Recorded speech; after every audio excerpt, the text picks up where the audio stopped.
our counsels may be to the glory of thy blessed name, the maintenance of true religion and justice, the safety, honor, and happiness of the Queen, the public weal, peace, and tranquility of the island, and the uniting and knitting together of the hearts of all persons and estates within the same, in true Christian love and charity, one towards another, through Jesus Christ our Lord. Amen.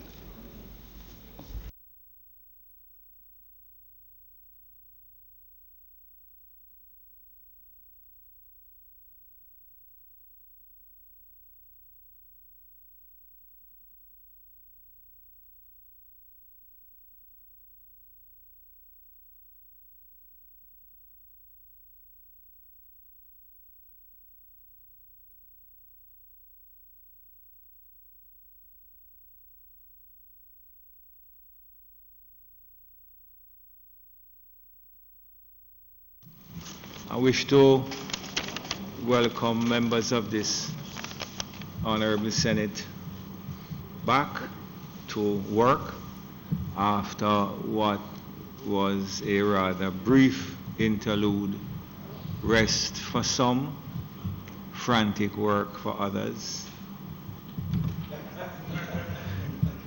Welcome back to this sitting of the Senate, Friday the 13th of September.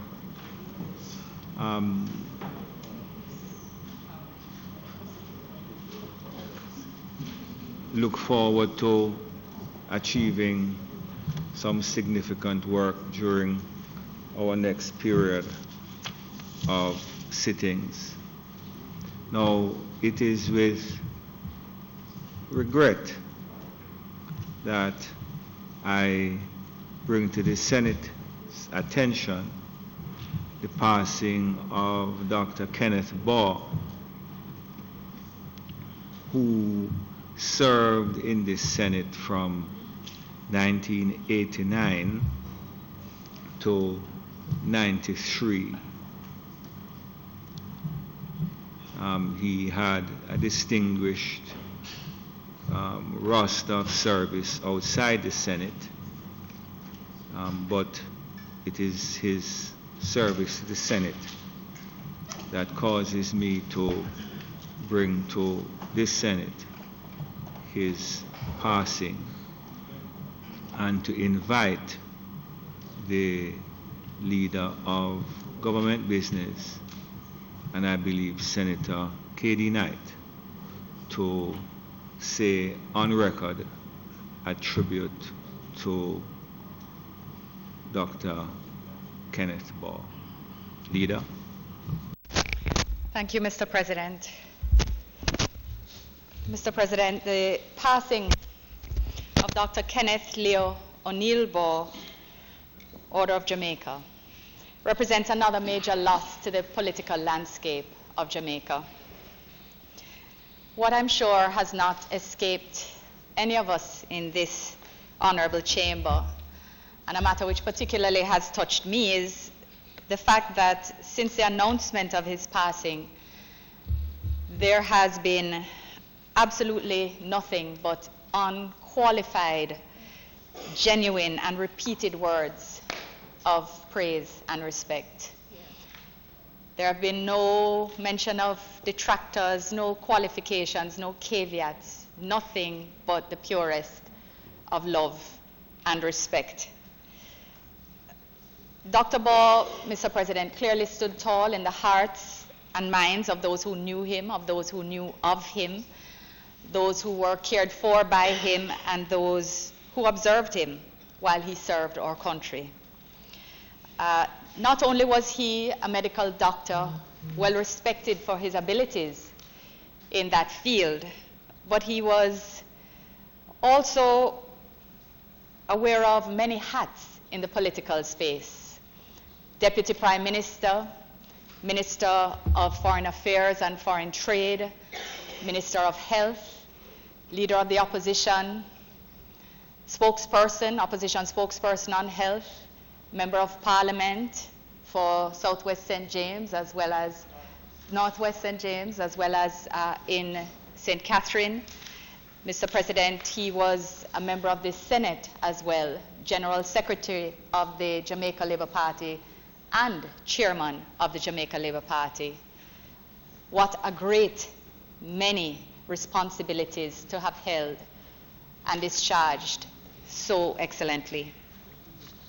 Mr. President, perhaps more importantly than these various responsibilities, Dr. Baugh was quite simply a decent human being.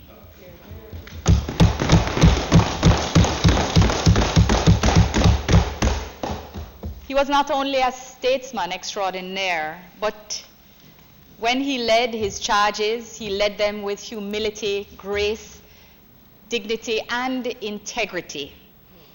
And I keep waiting to hear, Mr. President, stories of Dr. Baugh losing his cool, but I might as well wait for snow to fall in halfway tree, unless, of course, climate change makes that shift on us as it's become so unpredictable. But, Mr. President, the fact is that we all get rattled and perhaps agitated, maybe more in the political space than any other. But not so Dr. Baugh, and certainly in any room where tension and agitation arises, there was none that Dr. Baugh could not return to normalcy and to a settled and cool environment. He never seemed to function in a space of negative thoughts. He was always willing to share a reasoned voice and a calming message. His aura was one of level-headedness at all times. Mr. President, among some of the notes that I've received have been messages from former foreign ministers of the Caribbean who have shared with me not only condolences, but their recollections of occasions on which Dr. Baugh had been a voice of reason and calm on contentious matters. They remember him well. Mr. President, he is well remembered at the Foreign Ministry, where he's remembered not only for his statesmanlike management of complicated issues, but as well for his care for the well-being of staff. Mr. President, personally, he was not only respected by me as a senior political figure, but he was also a friend and colleague of my father's. They served in both houses of Parliament. They walked many a street in many a constituency and neighborhood in St. Catherine and across the island together. They shared many a stage, many a meeting across the island. Indeed, they even received their national honor, the Order of Jamaica, on the very same day, quite coincidentally. But, Mr. President, I wish quite simply on behalf of myself, on behalf of my family, on behalf of the government senators, to extend to Mrs. Baugh and their children our deepest sympathies, our deepest condolences. For while Jamaica has lost a great political son, they have lost a husband, a father, a grandfather. We hold them in our prayers. Mr. President, we extend condolences as well on behalf of his former constituents, who undoubtedly not only adored him, but keep him in their hearts and hold his family in their hearts. Mr. President, as I prepared to give this tribute, I was reminded of a quote from Marcus Garvey. It says, God and nature, he said, God and nature first made us what we are. And then out of our own created genius, we make of ourselves what we want to be. Follow always that great law. Let the sky and God be our limit and eternity our measurement. Dr. Baugh took what he was made of and created a legacy of love, integrity, respect, commitment. God and eternity will measure him well. Mr. President, we say here, rest well. Your Senate colleagues remember you well. Your foreign ministry remembers you well. They fondly recall the time when you served as their minister. And while I serve currently as minister, I will also seek to be guided by your legacy. I thank you, Mr. President.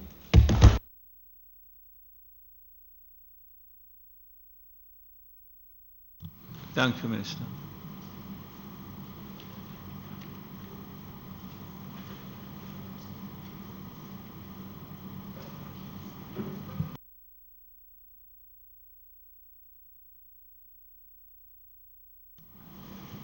Thank you, Minister. Senator Knight. Thank you, President.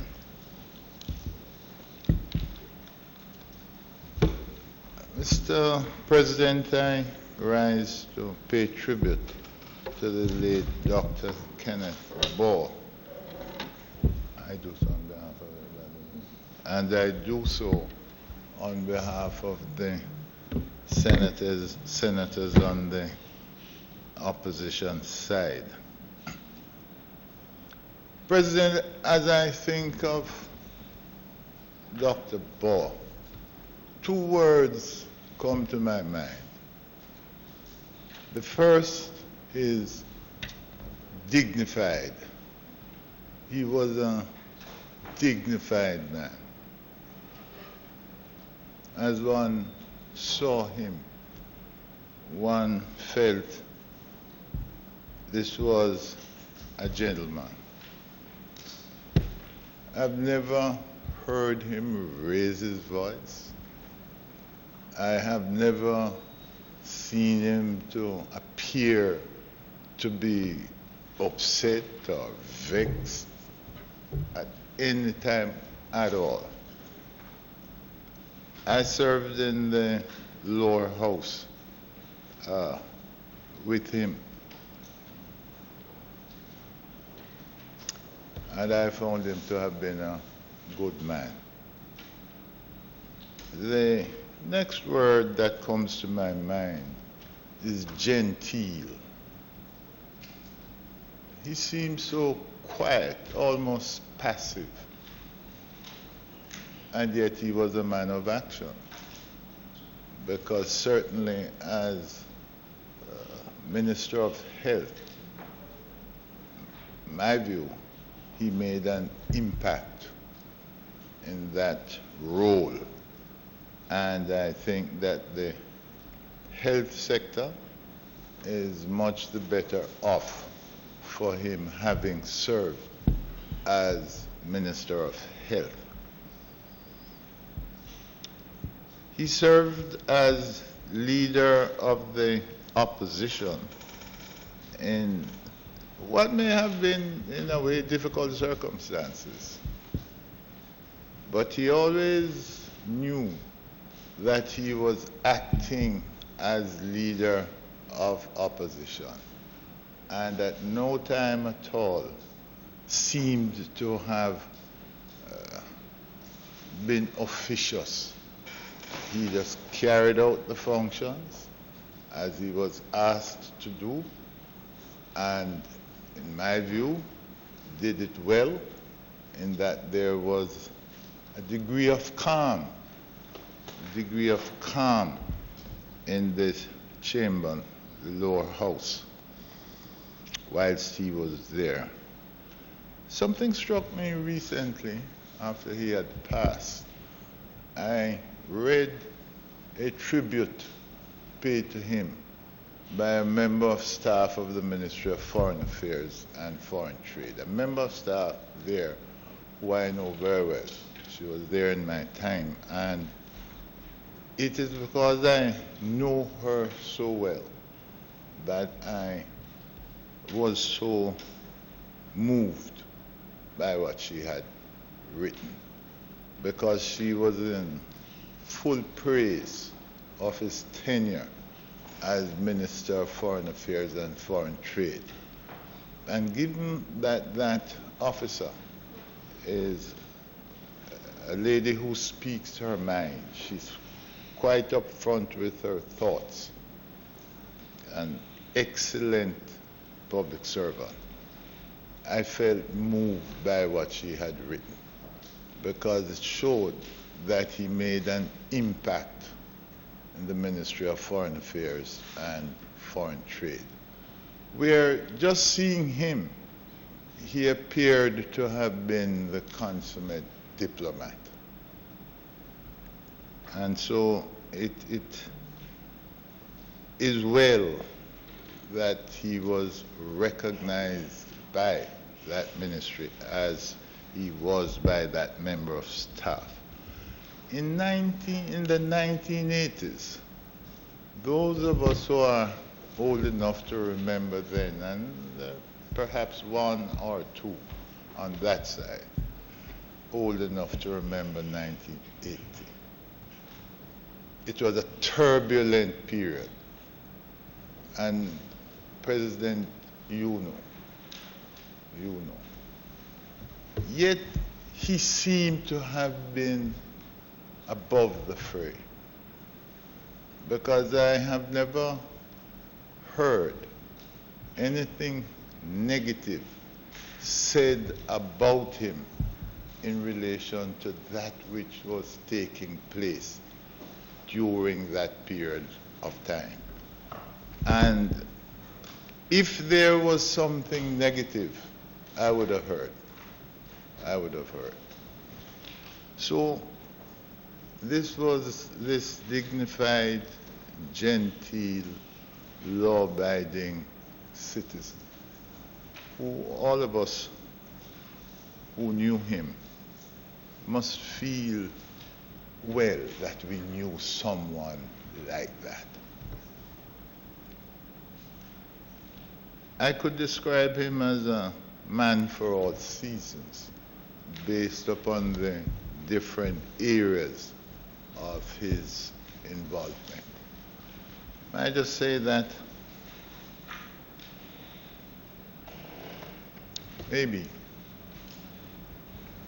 to borrow from Shakespeare and use it in my own way, that the elements were so well mixed in him that all of us could rise up and say, this was a man. May his soul rest in peace, and light perpetual shine upon him. And may the grace of the Lord be with all of his family as they mourn his passing. And in mourning, there is room for celebrating that life.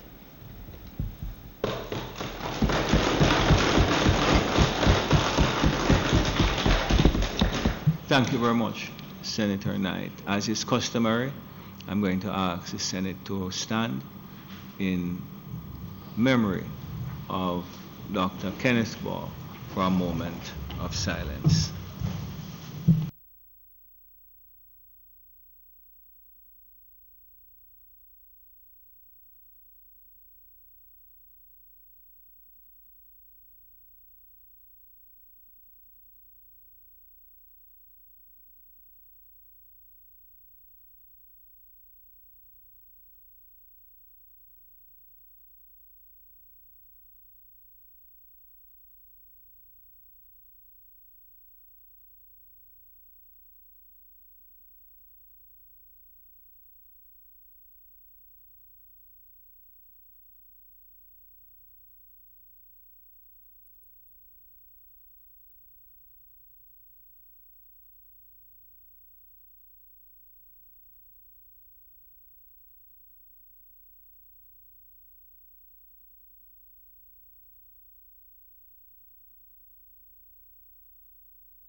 Thank you very much.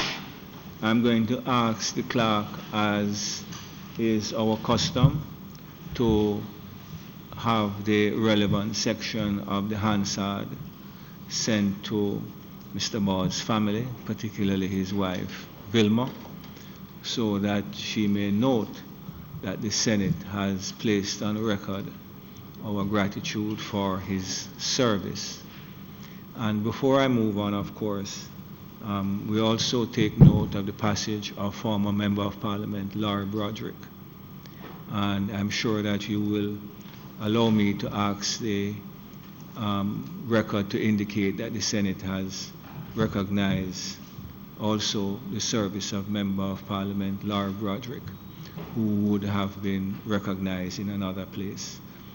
I think that, Senator Knight, you wish to say something briefly on that. Larry Broderick, for many years, was a friend of mine. We were in London together. Can't say that Larry was a quiet fellow in London. Can't say that. But himself, myself, and Clayton Morgan from Mobay. She wasn't in that group.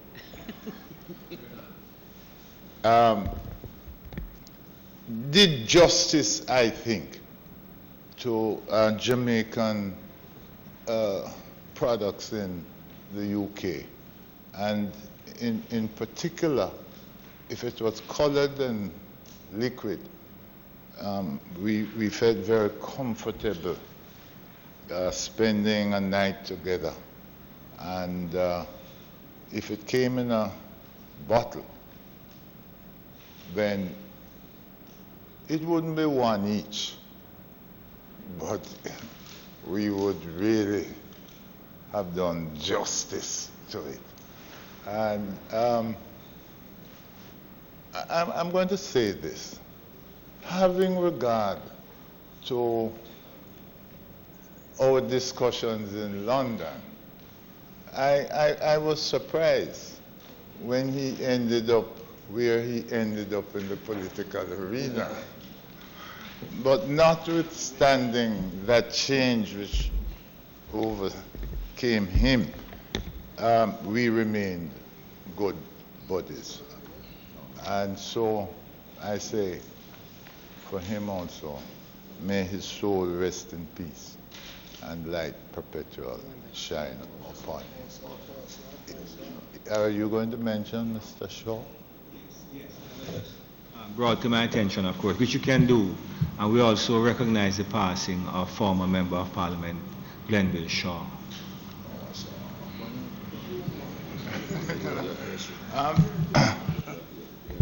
I too served in the lower chamber with Mr.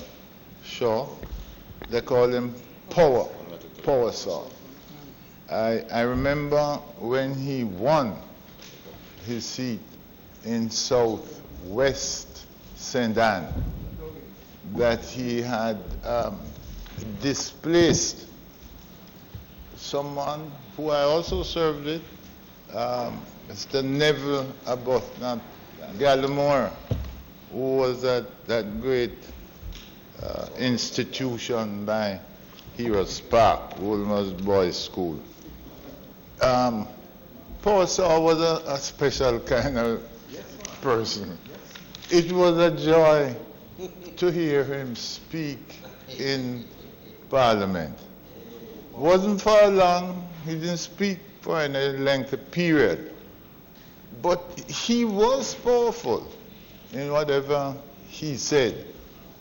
And my view is that as a representative in Southwest St. Anne, he cared a great deal about his parish and his constituency and all the communities therein. I think that it can safely be said that he gave great service to the people of that constituency, and insofar as that can be extended to the people of St. Anne, may his soul rest in peace and light perpetual shine upon him.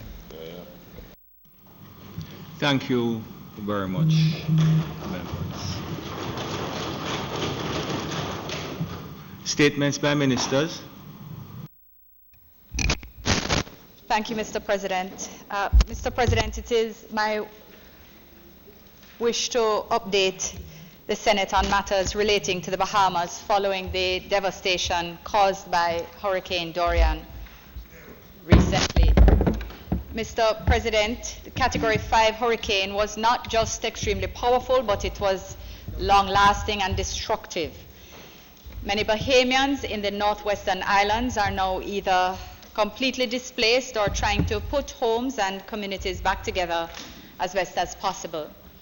As you know, Mr. President, lives have been lost, as have livelihoods, and I would like to place on record of this Senate our support, our sympathy, our solidarity, and our prayers for our CARICOM neighbor.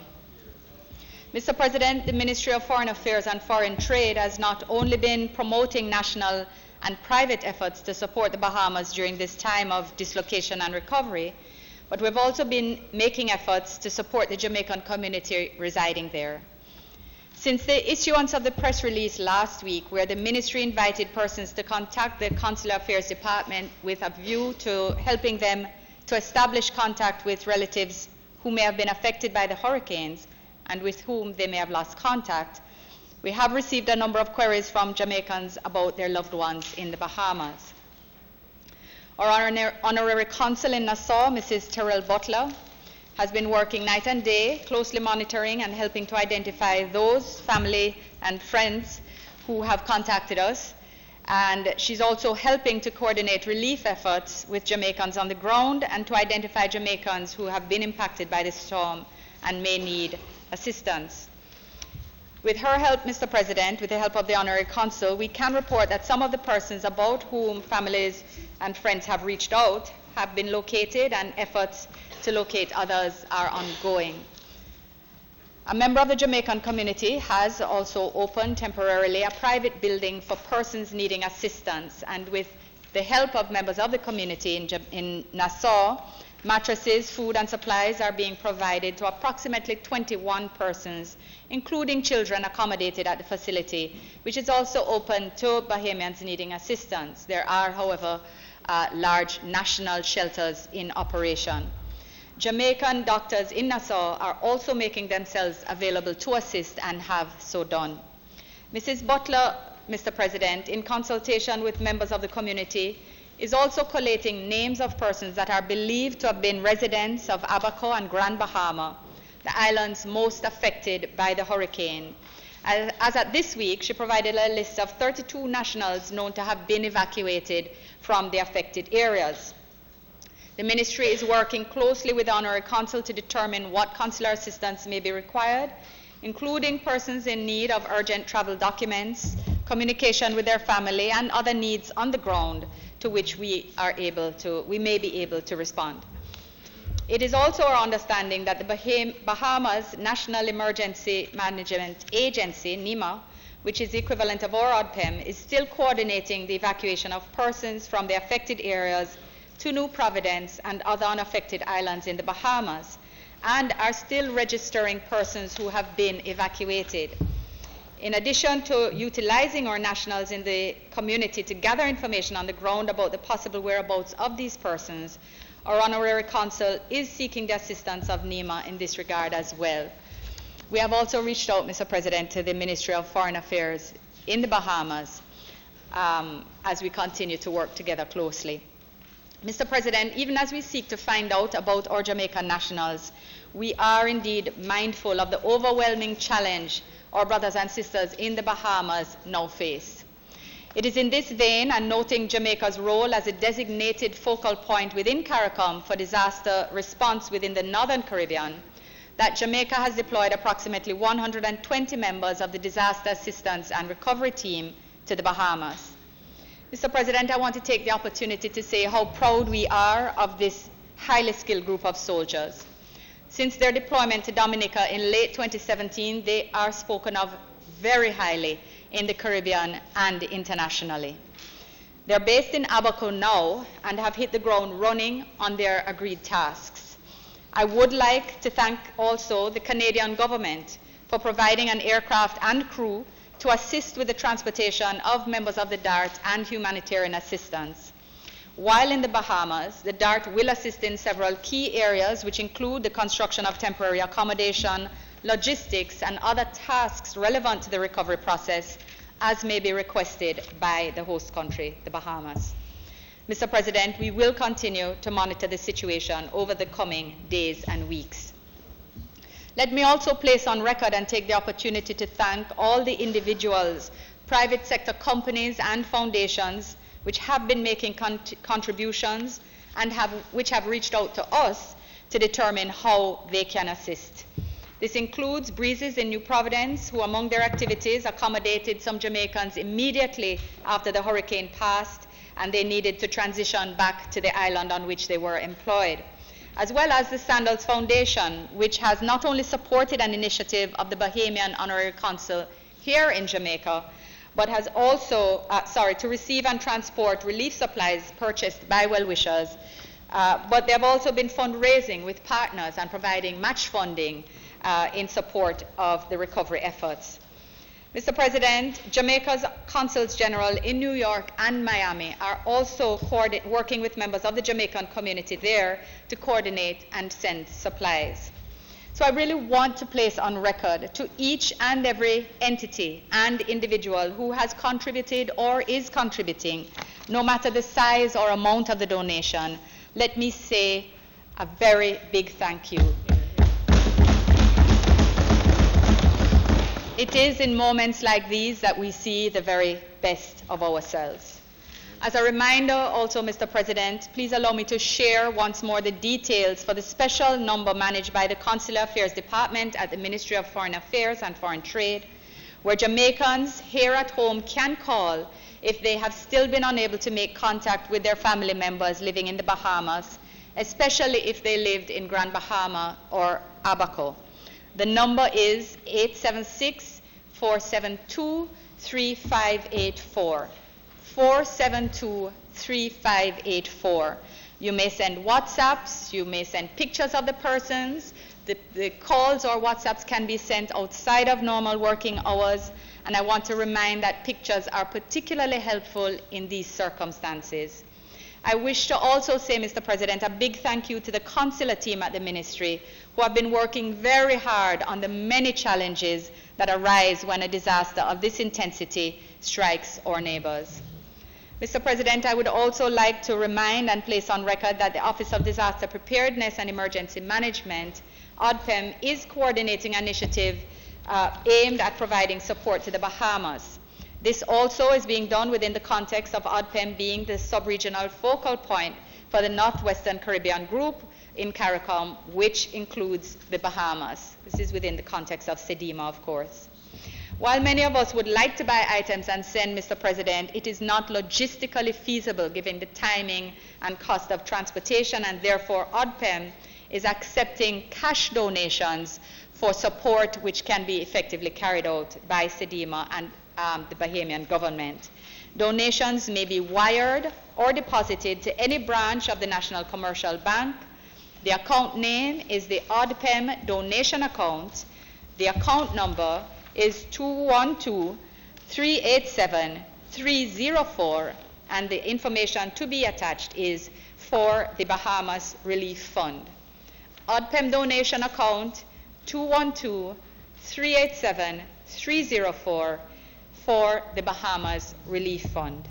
Mr. President, I thank you. Thank you, Minister. Senator Scott Motley. Thank you, Mr. President. I want to commend the government, the private sector, the foundations, and all the entities who are cooperating to assist the people of the Bahamas.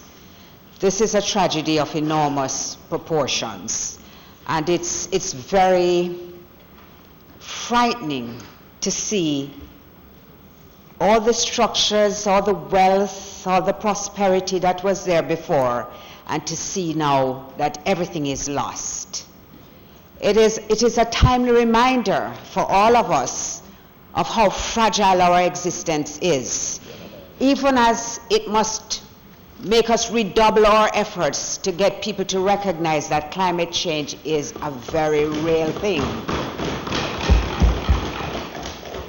Mr. President, the death toll, although approached very cautiously and responsibly by the government, we know is going to be very high. We know that there are going to be a lot of persons. Of those persons identified now as missing, we know that most of them are going to be reported as dead. I grieve for the people of Bahamas because they are really, when you see this tragedy, it doesn't matter who it is or the fact that they are unknown to you. It's just really traumatic and painful. And what is worse is that right now there's another one in the same area. And I only try to console myself, well, there's nobody there and there's nothing there already. But it's not, so I can say that because I'm not there. For all the persons in the Bahamas, all the islands, everybody has a family member who they are mourning for. Some entire families, 5, 6, 7 people. My heart goes out to them as I know that the hearts of everybody sitting in this room, and not just Jamaica, but indeed many people in the world. I can only wish that the aid from those that have enormous power and those who can really facilitate the rebuilding of the Bahamas, that they will look at it like the rest of us and they will really come to their assistance in a tangible way. And so, thank you, Minister, for this statement. And I am proud of the efforts of the people of Jamaica, the government of Jamaica, and if there's anything more that all of us can do, we pledge our support, if it pleases you.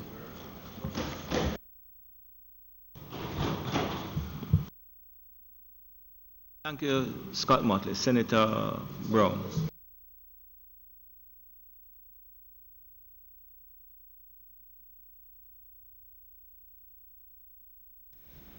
Especially that this hurricane that hit the Bahamas came almost 31 years. Well, yesterday was the 31st anniversary of our own Gilbert.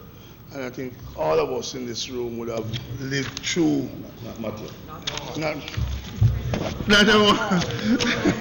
Let me say, some of us in this room would have lived through, and those who who wasn't there can go listen to Love in the Air. They can go listen to Love in the Air. Yeah. Minister, on page 2 in that paragraph in your statement, with the help of the Honourable Council, we can report that some of the persons about whom family and our friends have reached out have been located. And then the following words are a little frightening to me. Efforts to locate others are ongoing. There seems to be a report between 2,500 and 1,300 that are missing. Do we have a sense of how many Jamaicans have been located? And what's the number that may fall in this category? Efforts to locate others are ongoing. How many Jamaicans are unlocated? And an estimate of how many Jamaicans are unlocated at this time. It would be interesting for us to get that. Thank you.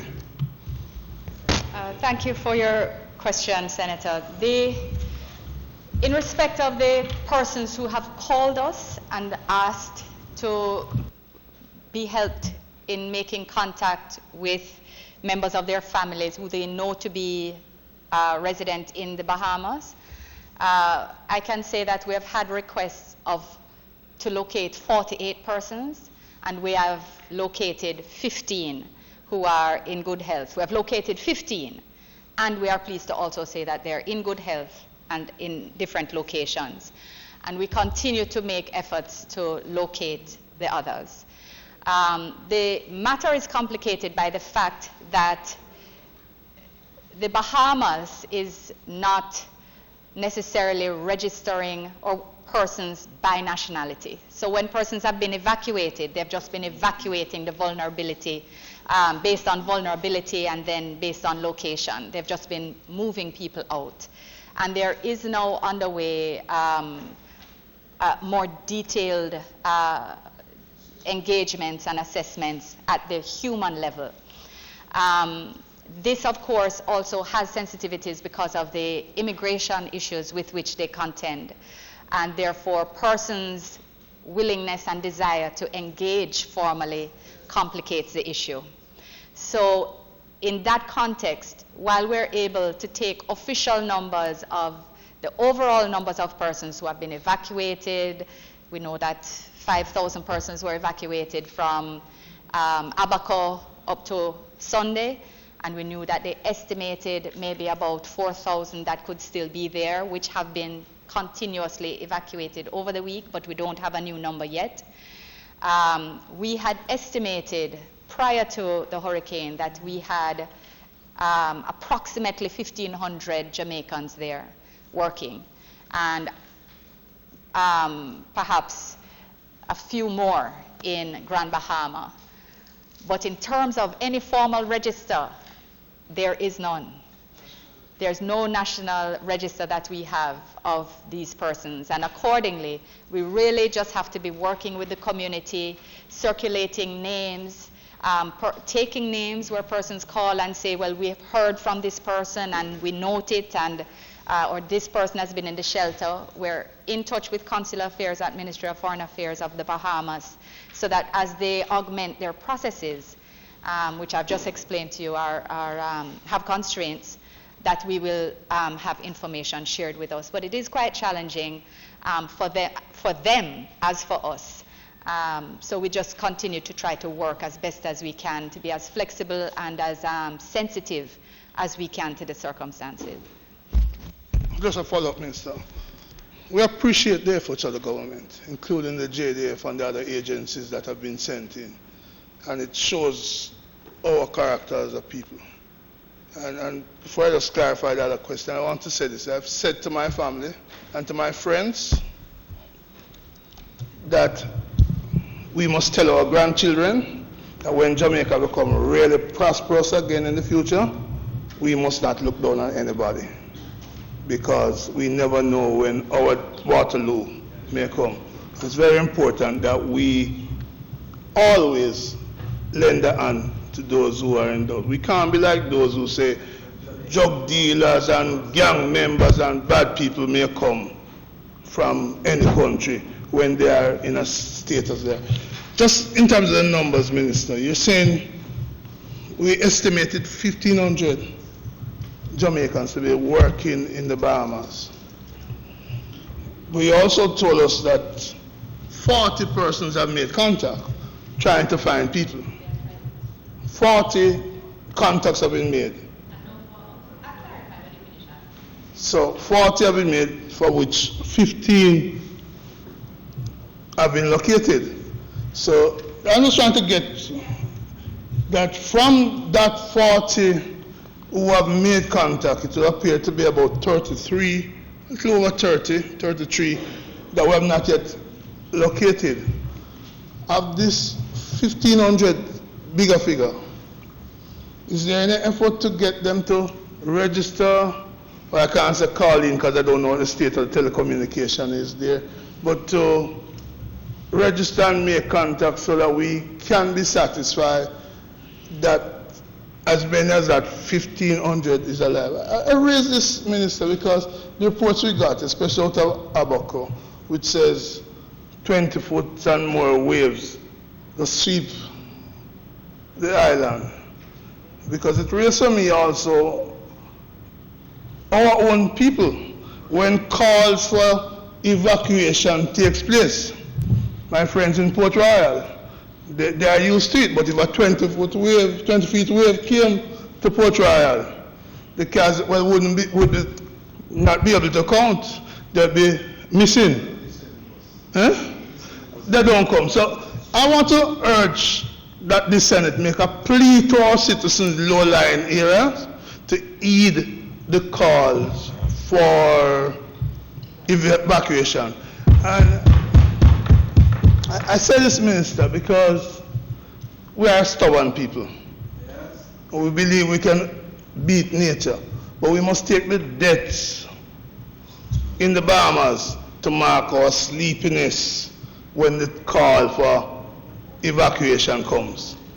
You know, some people say take death mark sleep. I am saying take the death in the Bahamas to mark our sleepy response to evacuation. So I made that call, but the numbers is where I'd like to get a sense of 1,500, 33, what efforts being made to satisfy all of us, that every single one of us that is alive can be accounted for. Thank you. Thank you for your follow-up question. Just to be clear, we had a request to make contact with 48 people, not 48 people requesting contacts. So we had a request to make, just to be clear, because that wasn't quite clear. So just to be clear. And efforts continue with the remaining. So yes, 33 would still be being searched for in that context. You would note that what I said before was that we estimate 1,500 persons to have been resident in Abaco alone. Yes. No.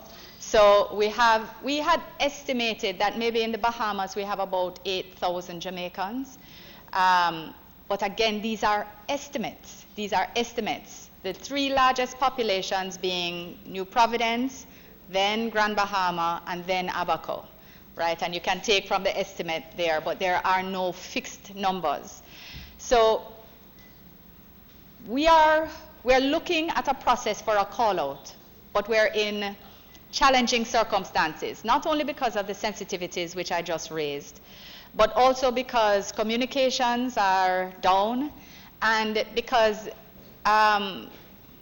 Jamaicans live and work in dispersed areas across not only those three places, but even in the Abaco Keys. And in Grand Keys, we had 12 construction workers evacuated from Grand Key before that were located in New Providence. They've since gone back. Their persons moved to where work is, and there's no formality around that system. So it is challenging. What I'm looking at now with my staff at the ministry is a program to call out and encourage Jamaicans generally, when you travel, to register at the missions of Jamaica in the country where you are either traveling, living, or working, that you register with the honorary consul or you register with the embassy or the High Commission so they know that you are there. So people do it informally now. They may go drop in to the mission or they may drop an email, but this is entirely ad hoc. And so what we are looking at is creating a formal template and trying to see whether if we work with partners like our Caribbean Airlines and like travel agents to help outgoing persons be more conscious. Because whenever there's a national disaster, no matter how informal and how one-ways you want to be in life, the ability to make contact and for us to make contact with you is important.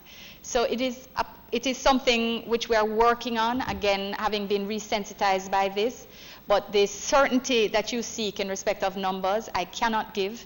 I do not believe anyone can in fact give, but we have to just make efforts as best as we can, work as closely as we can with the authorities that are trying themselves to get a handle on the numbers and hope for the best outcome at the end. So you have the support of the opposition in those efforts to get people to register and to be attached to the little piece of Jamaica abroad when they are there. I'm leaving here and I hope I'm with the view that we must cross our fingers that even if we reduce the 1,500 in Abaco estimate, that there's a large number of Jamaicans who may very well be among that number called missing following the dreaded hurricane, flood, wind, and death. Is there, well, has any other families of these people reach out to the ministry? Is this a call that the ministry would put out to say if you had family in the Bahamas, especially in Abaco, please contact us? Because they may have been contacted. So we could help to reduce. But I really, as a senator, leave here with crossed fingers that many of these 1,500 are not really missing, but somewhere unalive. Because that's my hope, that's my wish. It may not be real, but I must hope for life.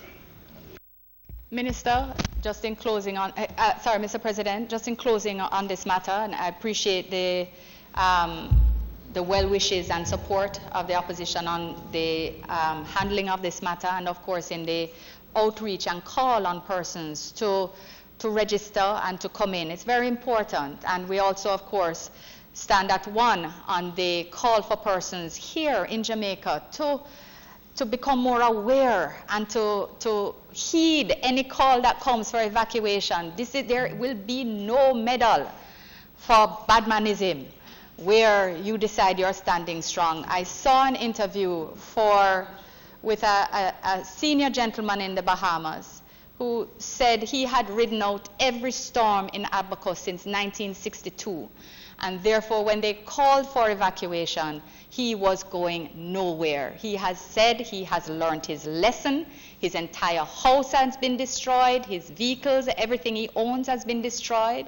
He himself and his family are traumatized by the impact and the effect of the storm. And he has said he will never do it again. But let us not try to learn the hard way. Let us not lose lives as we seek to stand without necessary reason. You can go back to your property after, but you cannot go back for your life. Better be safe than sorry, Senator, as you say it. I would just again urge caution and sensitivity around trying to do any mathematical calculations, because we know, for example, in the statement I mentioned, these 21 persons at another facility, they're Jamaicans. They would have come from different places as well, and it's sort of a rolling number, but persons' desire to engage formally may not always be viewed in the same way that we view it. And we have to be sensitive to that as well. So we pray for the best possible outcome. We pray for the greatest certainty that we and families can obtain, and we continue to work at the process. So I thank you very much, Mr. President. Mr. President, yes, I have 3 questions, sir. The first is, does the government, through the Ministry of Foreign Affairs in particular, have a policy or intend to have one on pre-evacuation of our citizens in spaces under threat? I'll give you an example. While I was at university, Barbados sent, for example, a plane for their students when a hurricane was coming to Jamaica. Do we have a policy of how do we handle that for our residents in areas like the Bahamas currently that was informed that a threat was imminent and would affect them? Do we have a policy or intend to have one on the evacuation, the return to Jamaica, or the assistance to return for residents out of Jamaica but facing danger? The Ministry of Foreign Affairs and Foreign Trade does not have one, but I would have to make a query of the Office of Disaster Preparedness and Emergency Management. I'd have to ask ODPEM if they have a policy, but you are aware that we have no national airline, and we have in fact had to have international partners assist us with the movement of our support and assistance from the DART, and therefore we certainly have constraints in those circumstances. Thank you, Minister. Well, I would accept that those constraints would be considered in the policy if there was one. I'm just asking if there was one, and if not, if we intend to have one.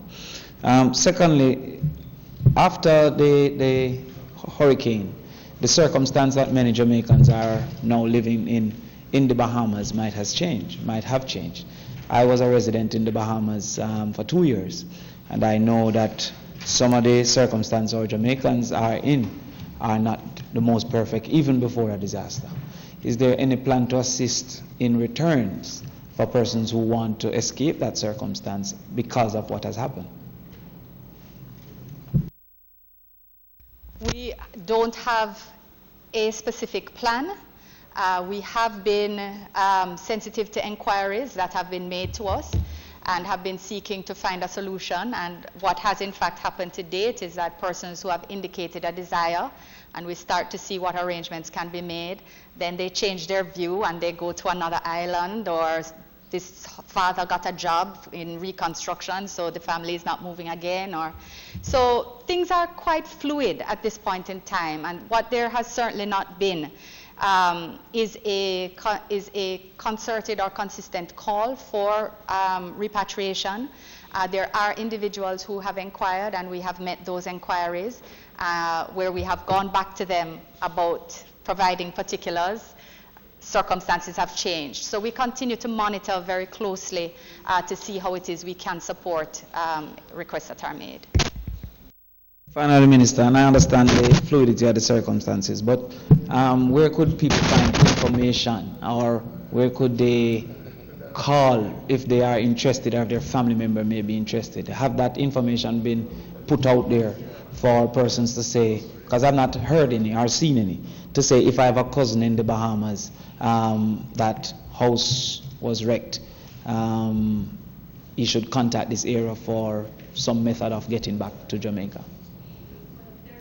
There's no call. I just said there's no call to, if you are planning to return to Jamaica. We have not issued a call in that respect. But calls are being made for assistance or support. They're being guided. Remember, in the Bahamas now, there's a lot of international support and relief that's being granted. So people are retooling, they're rebuilding their lives, they're trying to see how best they can recalibrate. They were there for opportunities, and they continue to seek them largely. We have put out a call. We have our numbers that are available. The press release that was issued by the Ministry of Foreign Affairs and Foreign Trade not only provides the business hours for our consular department, but we also provide a cell phone number, which I just gave again, and persons have called. People also have online availability to the numbers for our honorary consul, again available through WhatsApp as well as by phone and email. And there are the national agencies that are at work as well. So efforts are being made, and where contact is made, we have responded and supported where possible. So that work continues, and certainly we will continue to monitor whether there is any change in tone or in requests from persons that have come. Thank you, Senator Crawford. Thank you, Minister. Announcements.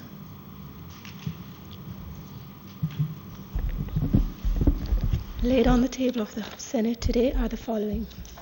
Minister Paper number 54, an annual report and audited financial statements of the National Irrigation Commission Limited for the year ended March 31, 2017. Minister Paper number 55, an annual report of the Firearm Licensing Authority for the period September 1, 2015 to March 31, 2016. Minister Paper number 56, an annual report of the Firearm Licensing Authority for the period September 1, 2014 to August 31, 2015. Minister Paper number 57, an annual reports and financial statements of the Rural Agricultural Development Authority for the year ended March 31, 2018.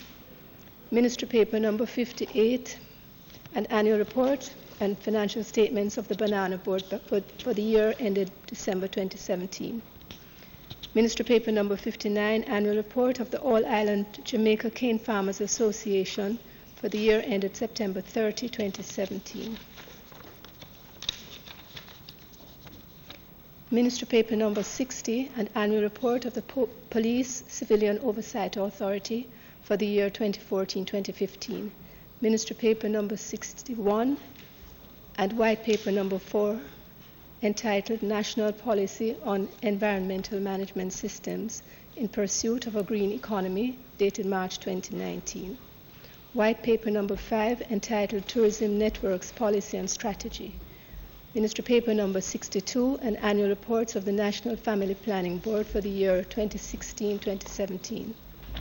Minister Paper number 63, an annual report of the National Family Planning Board for the, that was said already. Ministry Paper number 64, and Annual Report of the National Health Fund for the year 2016-2017. Annual Report and Audited Financial Statements of the Ports Management and Security Limited for the year 2017-2018. Annual Report of the Tourism Product and Development Company Limited for the year 2015-2016. Annual Report of the Spectrum Management Authority for the year 2017-2018. Annual Report of the Early Childhood Commission, ECC, for the year 2017-2018. The Public Procurement Domestic Margin of Preference Order 2019 and the Public Procurement Domestic Margin of Preference Order Resolution 2019 under the Public Procurement Act. Emergency Powers Number 3 Regulations 2019 under the Emergency Powers Act, and Proclamation Number 15 of 2019 dated September 5, 2019. The Chief Justice's Hillary Term Statistics Report on the Supreme Court 2019.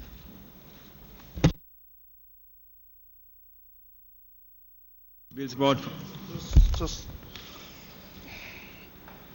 among the documents submitted is Ministry Paper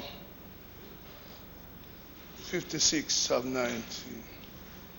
I assume we're going to get an electronic copy. This is of the Firearm Licensing Authority, and this is a very sensitive agency for which a number of complaints have been made by the public.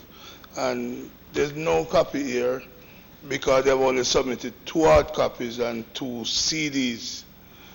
I want to be assured as to the means in which I'm going to get this so I can scrutinize this report, especially in light of the allegations of corruptions and so forth that has come out of this agency.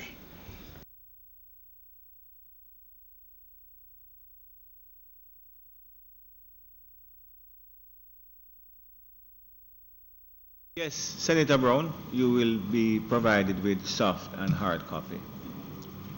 Soft and hard copy? Oh, thank you very much. Thank you. Bills brought from the Honourable House of Representatives. Petitions. Papers. Reports from committees. Notices of motions given orally. Questions and answers to questions. Motions that may be made at the commencement of public business requiring notice. Motions relating to the sitting of the Senate. Motions for leave to introduce bills. The presentation of bills without the leave of the Senate first obtained. Public business. Thank you, Mr. President. Mr. President, it is intended today to take the Law Reform Amendment of Penalties Act 2019. Mr. President, the bill before us is aimed at amending a number of acts under the portfolio of the Ministry of Justice in order to increase outdated monetary penalties in those acts to meaningful and effective levels. Mr. President, in 2017, the Minister of Justice made a commitment to bring legislation to update old penalties in laws falling under the remit of that ministry. And the bill before us fulfills that commitment as part of the broader initiative to have the Legal Reform Department undertake a broader review of all of our laws in respect of their penalties. Mr. President, in that respect, a project has been undertaken in which over 800 laws were reviewed, an understandably tedious process by which great effort was required to ensure that all outdated penalties were captured. From this review, Mr. President, recommendations have been made to all other ministries for the updating of penalties within the laws falling under their respective portfolios. And that work is underway, requiring, as it does, not only internal consultations by the relevant portfolio ministry with the technical teams, but in some cases where issues are cross-cutting, consultations as between relevant ministries, departments, and agencies are also taking place. I can give, for example, the Ministry of Foreign Affairs and Foreign Trade, which has acts under its portfolio, such as the Marine Areas Act, where we must consult with the Maritime Authority of Jamaica and other stakeholders in the marine sector. We have laws in respect of CARICOM and the Commonwealth, which require consultation with the Ministry of Labour and Social Security, for example, and others which work with the Ministry of National Security. So, Mr. President, the issues are being approached in a focused way, in a phased manner, which will allow and ensure that the portfolio ministers have appropriate oversight of the changes which are being made in the scheme of penalties. This is being done in conjunction and with oversight from the Legal Reform Department within the Ministry of Justice, which gives oversight and is ensuring that there is consistency and evenness in how the process is being approached and how the penalties are being adjusted. Mr. President, it is in this context that it was deemed prudent that the government start the updating of legislation with those falling squarely under the justice portfolio as part of its mandate. Part of its mandate is ensuring that Jamaica is a just and law-abiding society with an accessible, efficient, and fair justice system for all. As the Minister has pointed out elsewhere, a fair justice system requires proper penalties for infractions. A fair justice system requires consistency and certainty in penalties, and it also requires that penalties be commensurate with the offences and, where appropriate, help victims to feel that justice has been served. Mr. President, appropriate penalties form part of the government's commitment to restoring confidence in the justice system as a whole. Mr. President, we know that there are other views of how this should be accomplished, but we are step by step, carefully and with input from each of the ministries with line responsibility, assessing the adjustments to be made.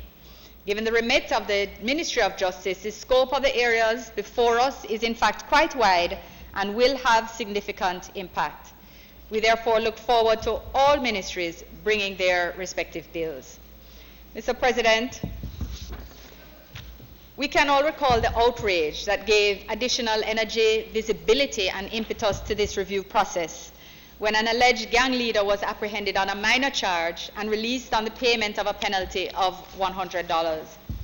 Such an event not only offended each and every one of us, I am sure, but it also is a type of event that frustrates the police, who we want to continue to feel motivated in their work in apprehending criminals.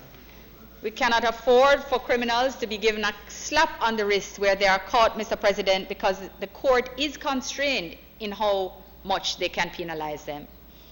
Mr. President, for example, according to Section 51 of the Criminal Justice Administration Act, if any person is convicted of knowingly harboring thieves, he will be fined $20, 20 Jamaican dollars, Mr. President. Even with sentencing guidelines, the courts cannot levy a penalty above what the law prescribes. So how does that $20 penalty square with our policy to ensure that persons are discouraged from harboring criminals? Another woeful example, Mr. President, can be found in Section 52 of the Criminal Justice Administration Act, which stipulates that if any person is convicted of an assault and battery on an officer of the court while at court, or any JP or police officer while in the execution of his duty, such person shall be liable to a fine not exceeding $40 or up to 1 year in prison. Mr. President, these are just two of the many ridiculous penalties we have on our books. The updating of the penalties is one of the measures being taken by this government under the justice reform agenda, Mr. President, and is long overdue. Mr. President, in its analysis of the justice system, the 2007 Justice Sector Reform Task Force suggested that one of the problems plaguing our system was a lack of consistency of the laws and outcomes of various legal processes, including, for example, inconsistency in sentencing, which contributes to uncertainty. Mr. President, based on the recommendations of the Justice Sector Reform Task Force, the proposed amendments will not only update the penalties, but will seek to ensure consistency in the penal provisions across the laws. For example, Mr. President, under the Witnesses Expense Act, for the offense of failing to obey a subpoena, summons, or process order, which has been lawfully issued by the court for his attendance as a witness, if he has no reasonable excuse, a person can be fined up to $200 or 1 month in prison, up to 1 month in prison. However, under the Commission of Inquiry Act, the similar offense attracts a maximum fine, of up to $1 million. So this is again one of the inconsistency that currently exists in our laws. Mr. President, this legislation will place us one step closer to realizing goal number 2 of Vision 2030, our National Development Plan, that is that this society is secure, cohesive, and just.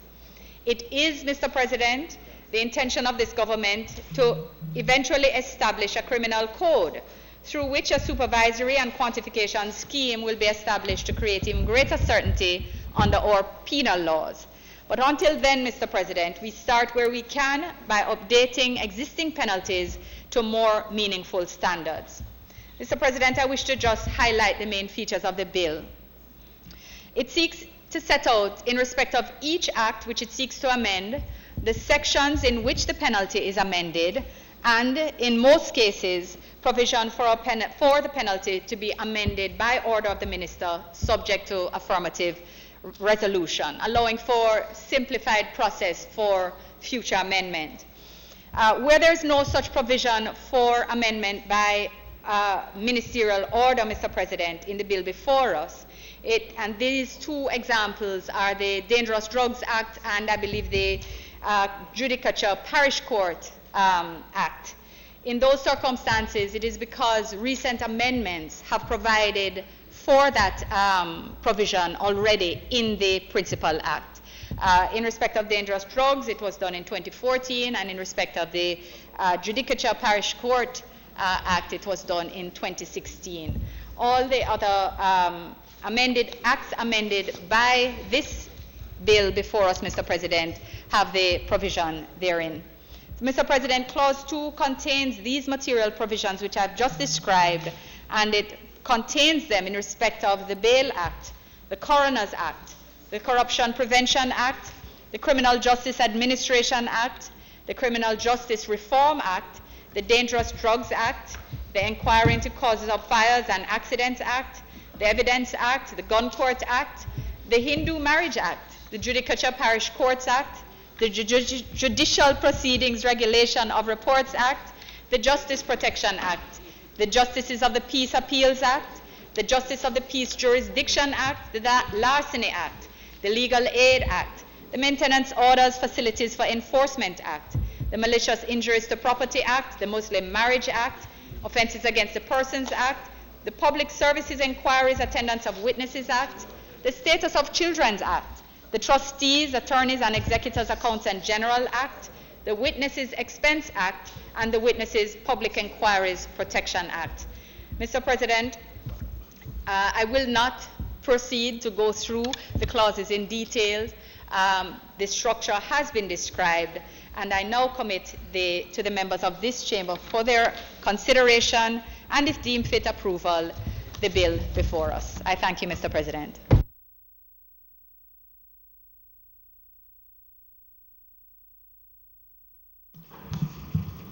Thank you, Minister.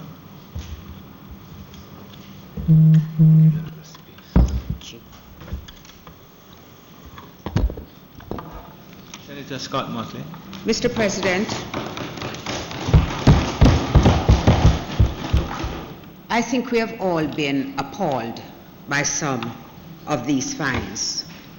And we have all concluded that perhaps even the receipt on which it is written, the cost of that far surpassed what you were actually receiving as a fine. The minister is right, and it was after, of course, of course, Mr. President, we were a little surprised when the very legislation under which the alleged gang leader was fined was not amongst one of those listed here. And indeed, I see where it is expected that it's part of the government's legislative agenda for 2019-2020 that there would have been an overhaul of that legislation. We know how those things go, and it would have been appropriate if that had also been included here, as it is a simple examination of the fine. Mr. President, I want to register a caution, because it seems to me that in looking at increasing the monetary penalties, we might have gone somewhat overboard. Because to move from a sum of $200 to, for example, $1 million or $3 million is not, I think, advisable. You see, the judiciary takes its guide from the monetary penalties in the legislation. And so, for example, whereas they might have gone up to the full $100, they might not go up to the full $3 million, but they would have taken into account the seriousness with which the legislators view an offense and have the opportunity to go as close to that as possible. When you look at some of the acts which have been reviewed and the monetary penalties increased, you will see that the result will be that we are going to end up having to build new jails. Because there is no way on earth that persons can really afford an enormous fine. Let me invite you, Mr. President, to look, for example, at the amendment to the Larceny Act and to the fine under the Larceny Act. Section 48, for example, deals with every person who steals any dog or bird, beast or animal ordinarily kept in a state of confinement for any domestic purposes, or willfully kills any such dog, bird, beast or animal with intent to steal the carcass, skin, or any part of the animal killed, or unlawfully has in his possession or in his premises any such stolen dog, bird, beast or animal, or the skin or plumage, as the case may be thereof, knowing such dog, bird, beast or animal, or the skin or plumage, as the case may be thereof, to be stolen. Now previously, that person was liable to a fine not exceeding $40,000, or 3 times the value of the thing stolen or killed, whichever is greater, or to imprisonment for a term not exceeding 3 years. That fine, what we have had deleted here now, is that the not exceeding $40,000 or 3 times the value of the thing stolen or killed has been deleted, and in its place has been substituted a fine of $3 million.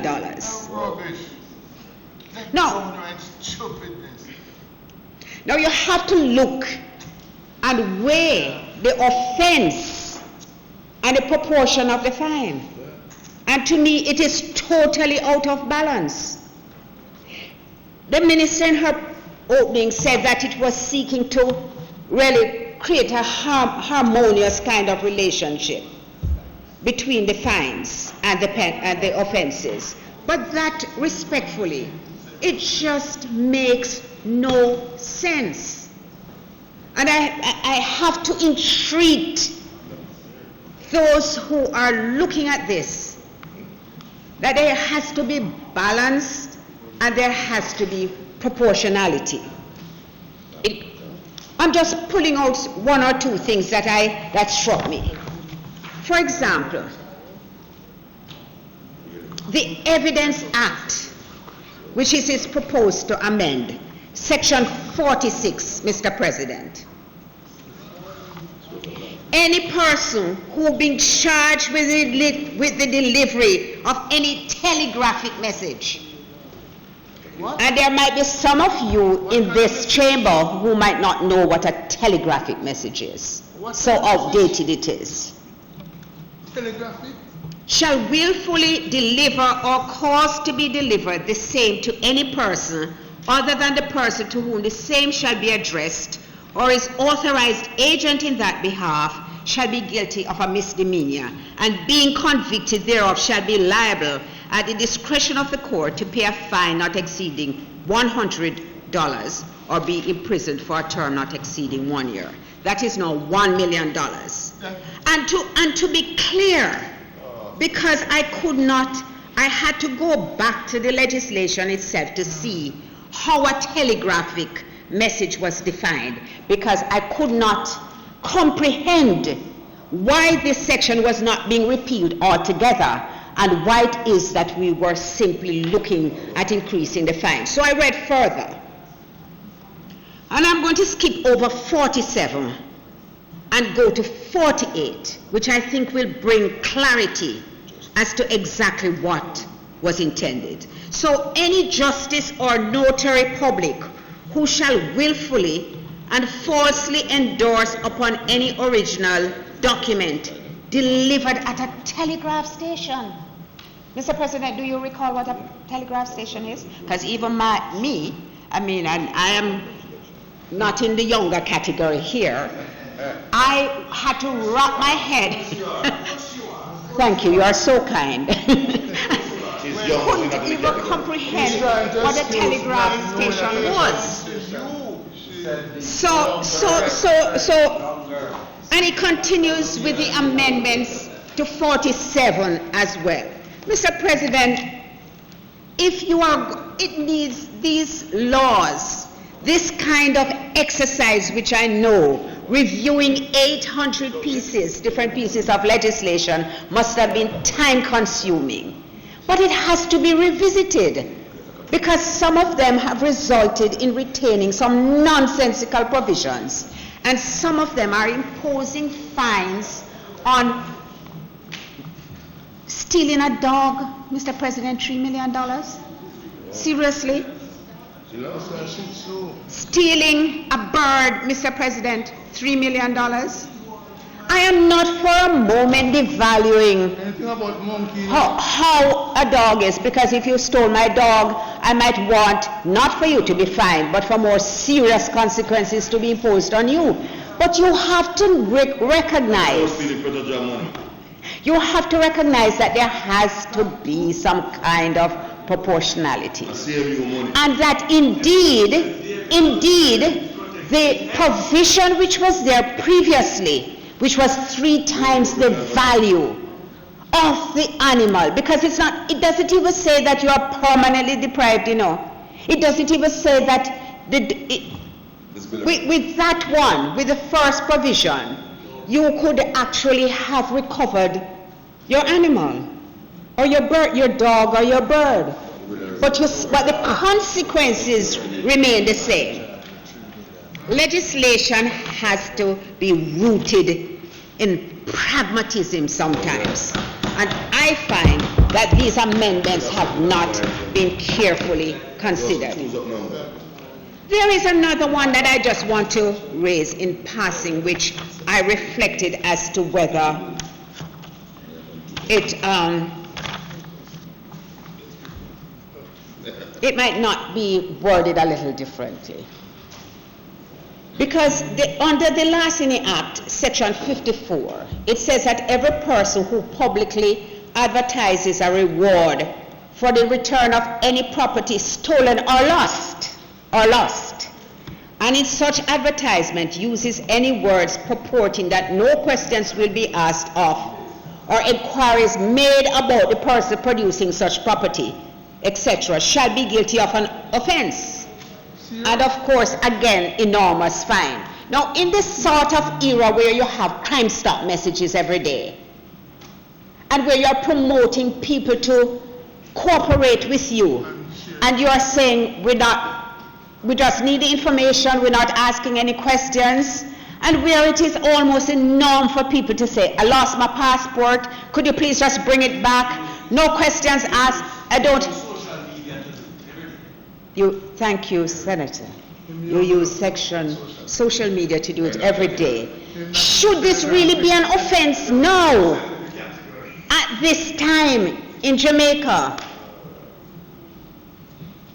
Minister, I really think that it needs a rethink. I really think so. I really think that I steal Senator Skeffrey's sotto voce. He doesn't know how to do sotto voce, but it's not possible. But I steal his words where it needs a philosophy, a greater philosophy to drive it.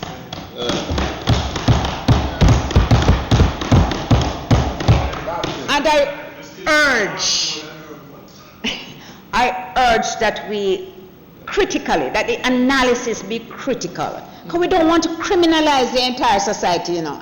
What we want to do is uplift the society and to signify to them certain breaches which we find offensive. I think that's the whole point of it. So that when we're looking, as Senator Longmore, we have done in the Joint Select Committee on Sexual Offences, we say, how do we telegraph the feeling of the society?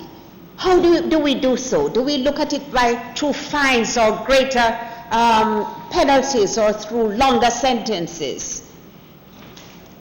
This is out of whack with what we're doing in other spaces. And we need a holistic approach to what we're doing. And these are my remarks, if it pleases you, Mr. President.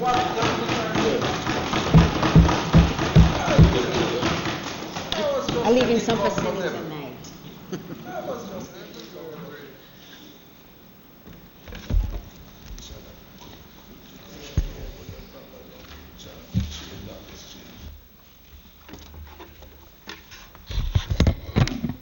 Thank you. Mr. President, thank you. Thank you, Senator Scott Montlain. Senator Longmore. Senator Gill. The Law Reform Amendment of Penalties Act seeks to update low, outdated monetary fines for a range of offenses. The Minister of Justice, the Honourable Delroy Chuck, in his article entitled Low, Outdated Monetary Fines to be Increased, dated the 27th of February 2019, noted that criminals laugh at law-abiding citizens in this great nation when they break the law and are essentially given a slap on the wrist, because the court is constrained in how much they can penalize them.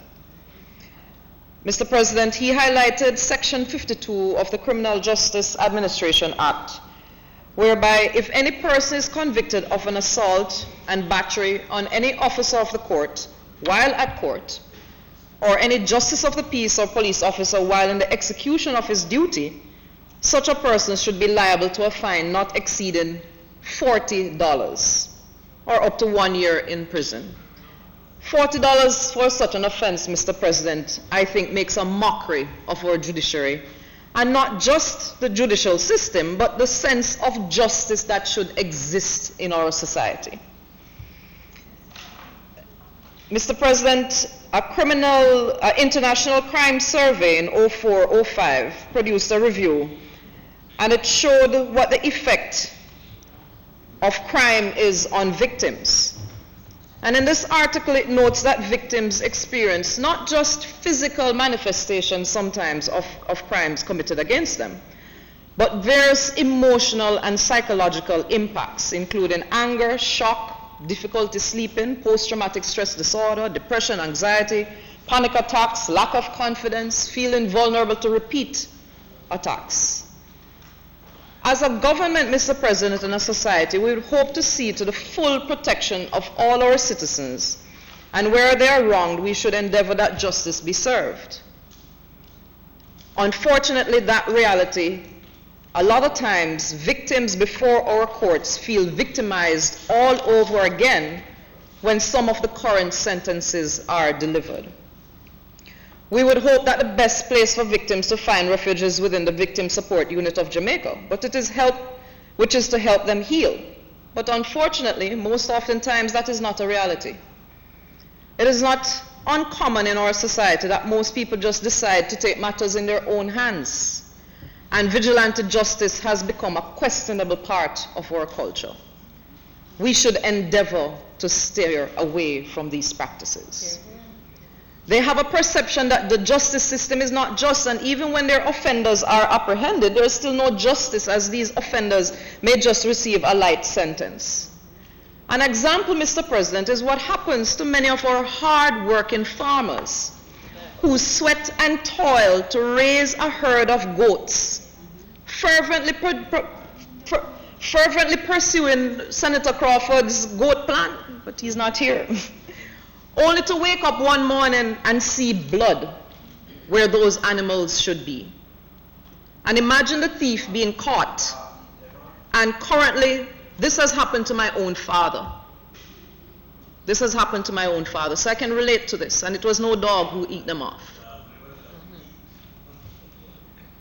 Imagine the thief being caught, and currently under Section 53 of the Larceny Act, which speaks to predial larceny, the value of the article alleged to be stolen or injured does not exceed $5,000, or it exceeds it lies between $5,000 and not exceeding $10,000. The person shall be liable to a fine not exceeding $20,000, or to an imprisonment with hard labor for a term not exceeding 3 months. Mr. President, that fine has been updated to $250,000, a clearly more significant deterrent to such an emotionally and economically damaging crime. Some of these farmers, Mr. President, they go through hardship only to have their labor ripped unconscionably out of their hands. We as a government need to see to the protection of such persons. I am also heartened to see that Section 40 of the Offences of the Persons Act, entitled Aggravated Assault on Women and Children, has been updated from $2,000 to $500,000, which for me arguably is still not enough, as we recognize the very vulnerable state of women and children within our society. Justice, Mr. President, in its simplest definition, is the morally fair and right state of everything. To have justice as a person's character trait means that they are just and treat everyone the same, or how they would like themselves to be treated. Mr. President, that is what I think we need to strive for within our judicial system for our citizens who are wronged.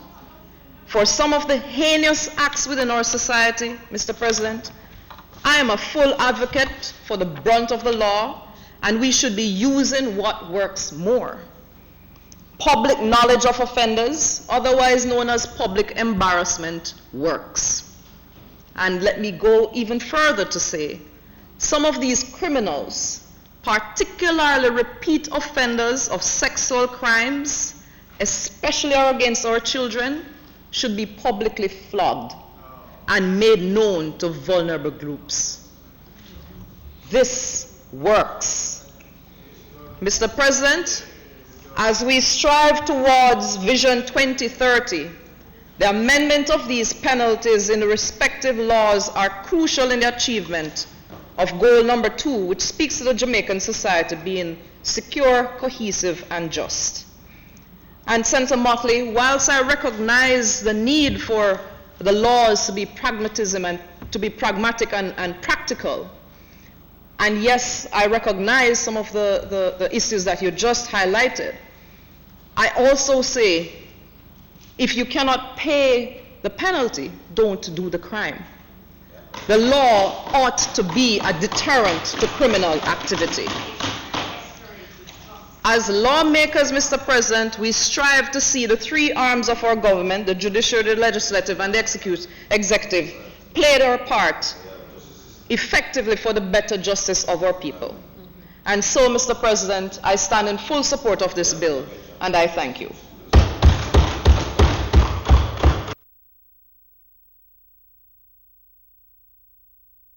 Thank you, Senator Longmore.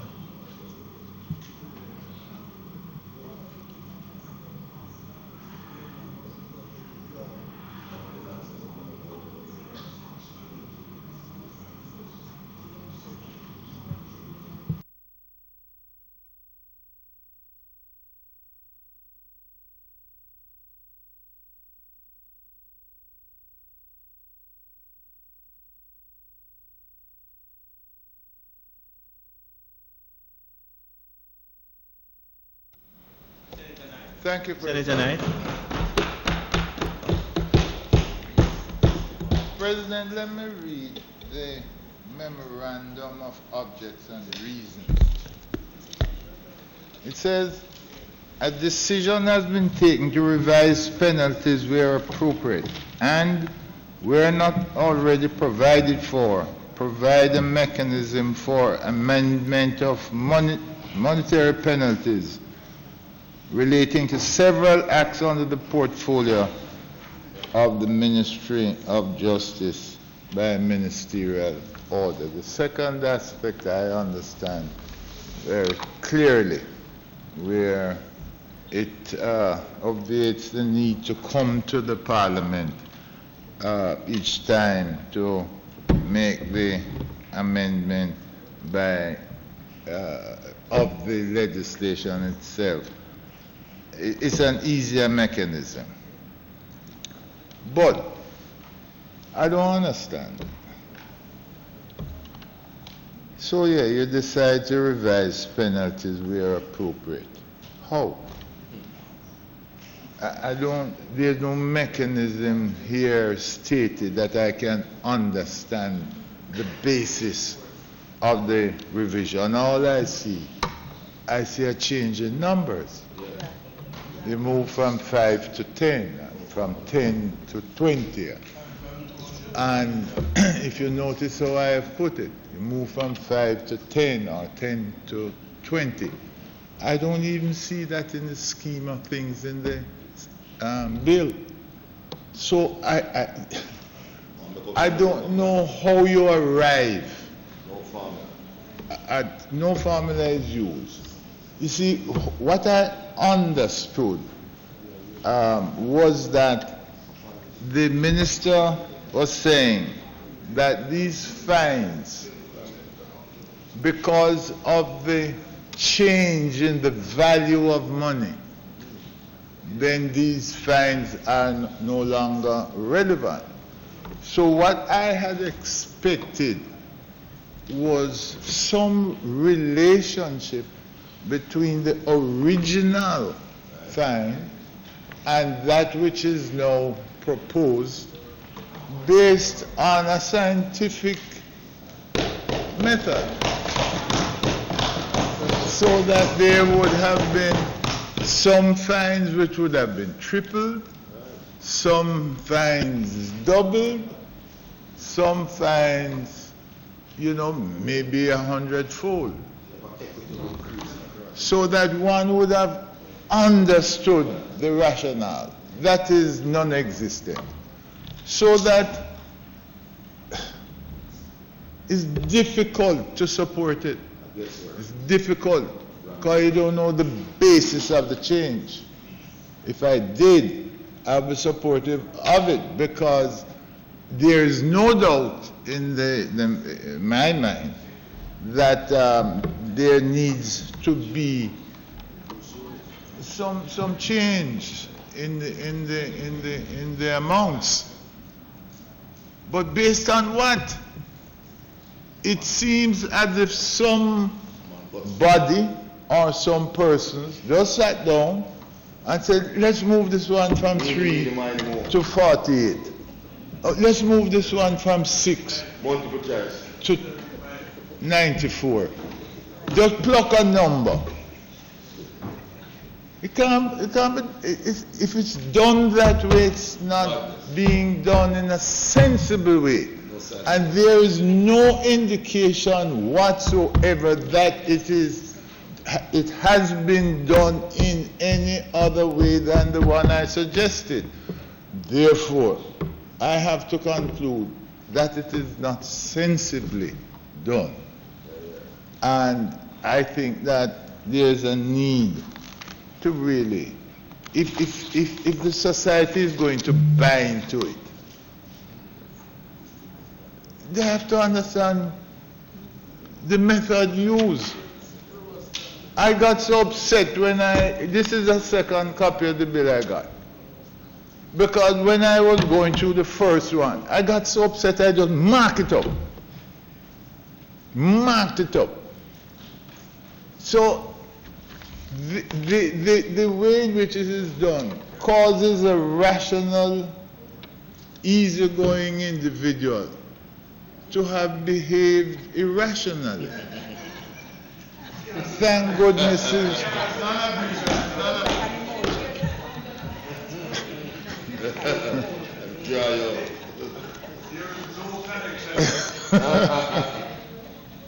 You're not kind, you know. So, Minister, I support in principle the rationalization of fines and custodial sentences. I do. But I cannot, as presented, find myself supporting the bill. The bill. So it is the concept that I support. Insofar as the bill is concerned, since it seems that this was haphazardly done. It was. Let us pick a number there. Let us pluck a number. Since it was haphazardly done, I am of the view that there ought to be an amendment to the Memorandum of Objects and Reasons to state clearly so that persons can decipher the thought process, how these figures were arrived at, because if it is an update of the fines to bring them in line with the value of money now, this is not what this represents. It does not represent that. So the question in my mind is, what does this represent?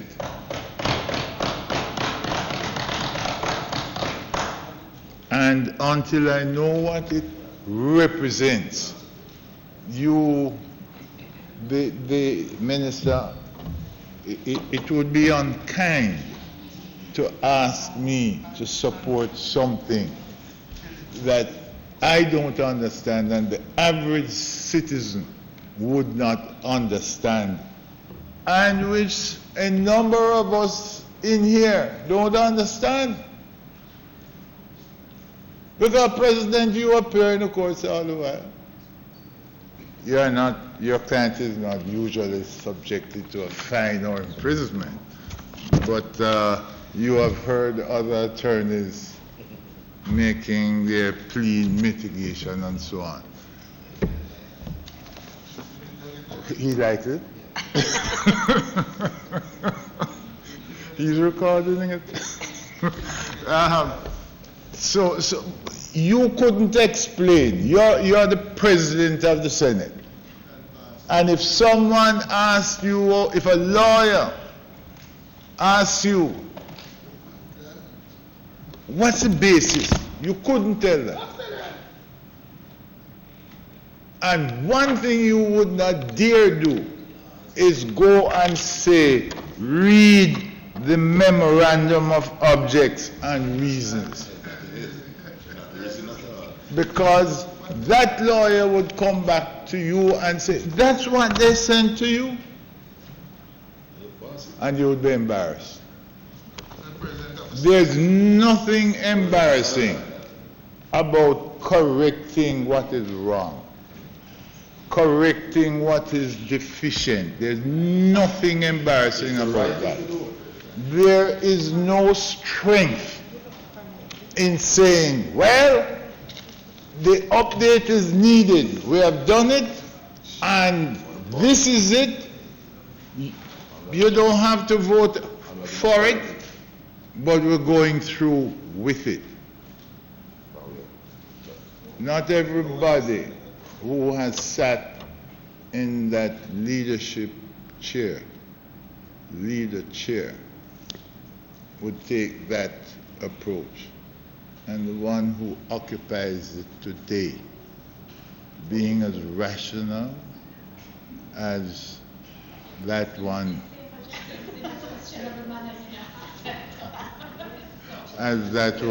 is, I know that the points we have raised in relation to it is going to be taken on board, because it is clear that this is not an attempt to play an obstructionist role, but it is an attempt to ensure that when we pass legislation, it gets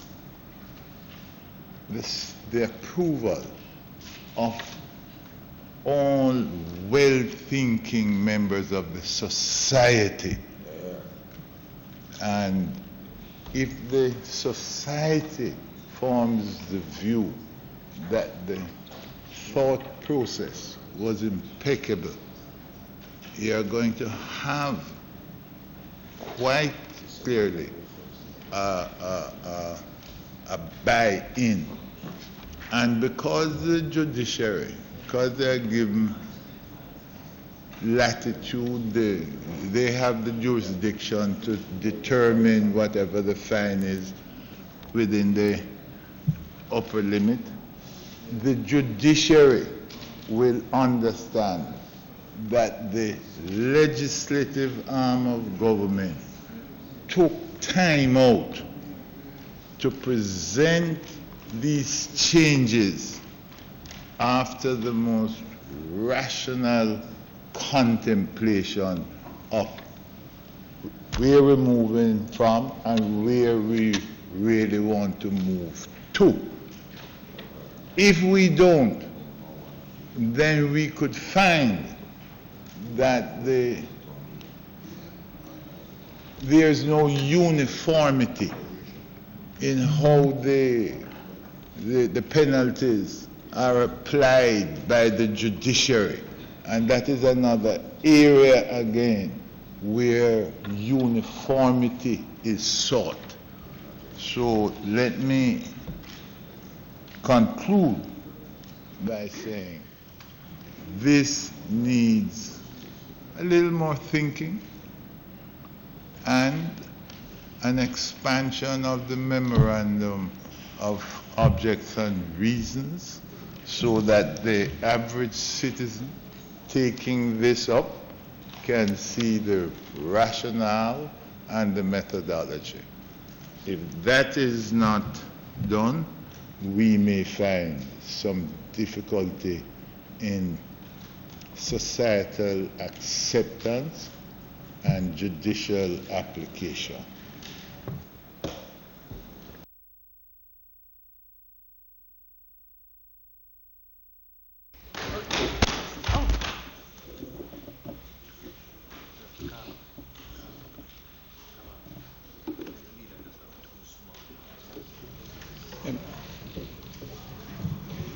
Thank you, Senator Knight. Mr. President. Senator Sinclair. Mr. President, the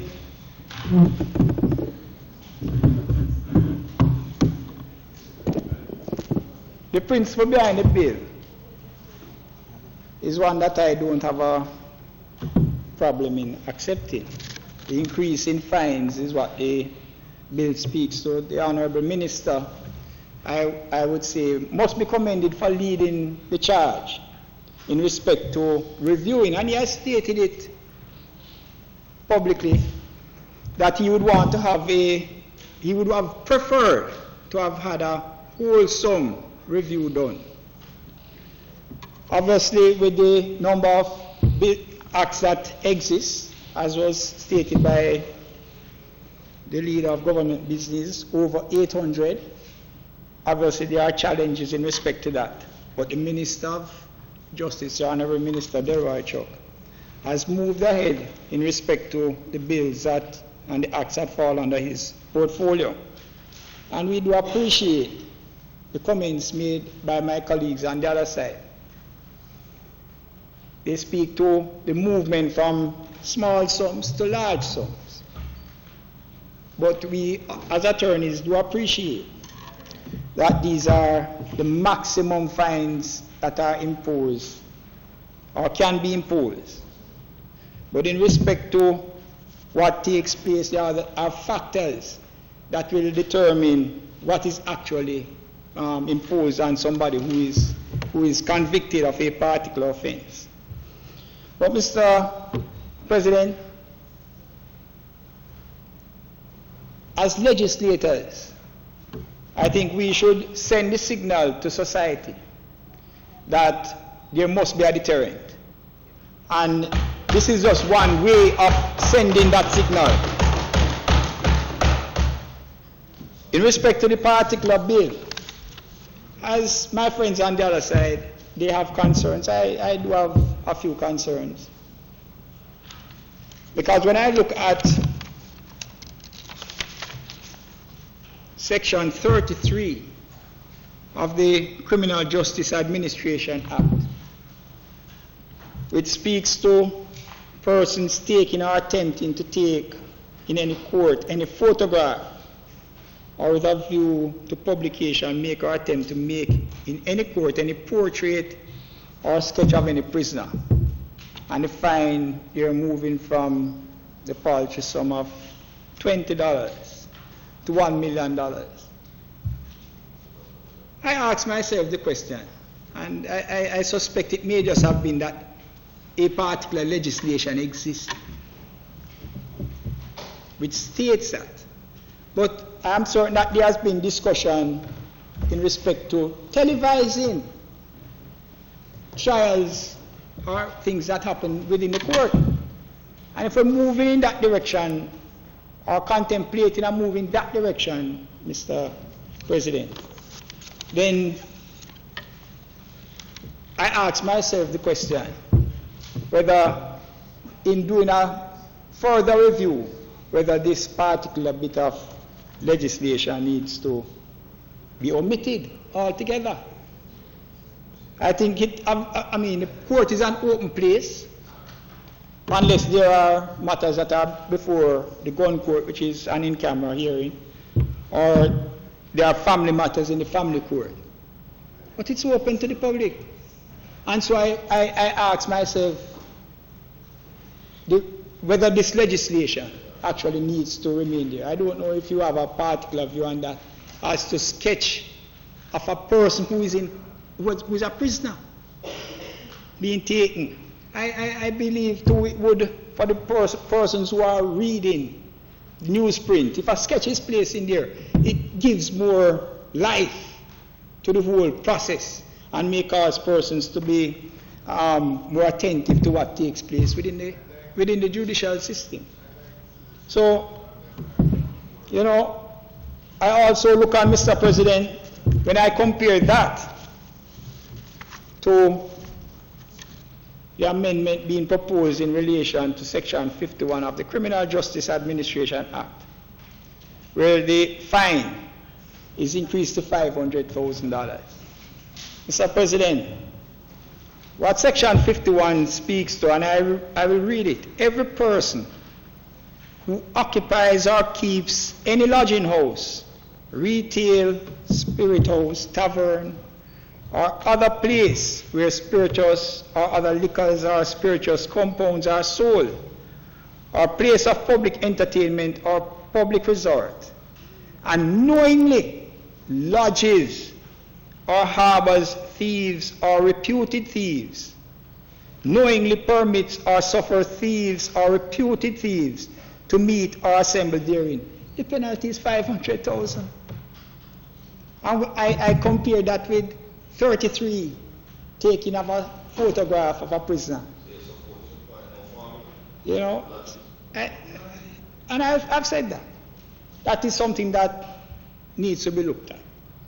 I agree with you in respect to that. As to, but I would go further, and I don't know if this is something that will be accepted, or it can be accepted now, or it is something that has to be looked at going into the future, because that particular section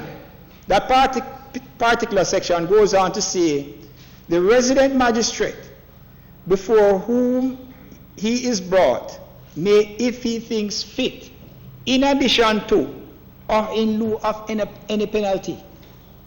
What would cause in addition to the fine, which is 500,000, or in lieu of any penalty? So the discretion is being given to a resident magistrate, where a person knowingly has persons assembling who are thieves at his particular establishment, giving the resident magistrate the opportunity of doing recognizance instead of imposing a penalty. I think that the legislation needs to be looked at. Knowingly harboring thieves. So I think that there needs to be some looking at. And my friends on the other side have made their comments. We are review chamber, and that is where my conscience lies. So.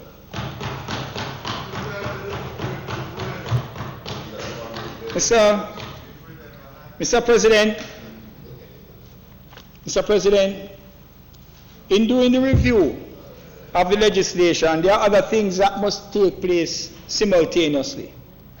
The effective communication to the public for the review being done and the increase. Mr. President, many in this country, Jamaica, have lived a lie and in ignorance of many of the laws which guarantee a safer and more ordered society, and will view increases in penalties with skepticism. So we hear persons not looking at it from the point of view of it being a deterrent, but they're looking at it from the point of view of saying the increase in fines is because government wants revenue. It can't. That is not the reason. And I think we must effectively communicate that to the public.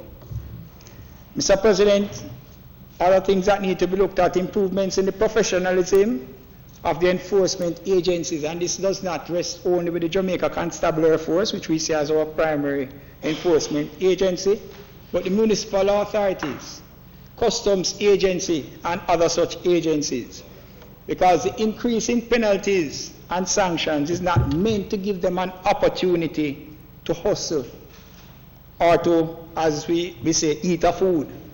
Because when you have the increase taking place of penalties, sometimes persons seek to take advantage of it. In plain, simple language, Mr. President, for them to do that is just corruption. Mr. President, the ability of detecting and prosecuting offences and the presentation of airtight and cogent cases before the courts must be improved. And that is what the present Commissioner is looking at with the Minister of Finance, to ensure that systems are put in place, that the resources are given to law enforcement to ensure that we can have airtight cases. The court system and all stakeholders, judges, lawyers, administrators, must be cultured towards dealing with matters expeditiously with the cases that are before the court. And this obviously will be for the benefit of the persons charged, the victim, and the community. And we can do that while still ensuring that the tenets of justice is maintained. Mr. President, in the past 3 years, in that regard, I do believe that much has been done. And the present Minister of Justice is working assiduously with the Chief Justice to ensure that those things are done. Mr. President, I want to commend the approach taken in the bill before us, which allows for increases in the future to be done by ministerial order, and that we don't have to go through the whole process of amending legislation.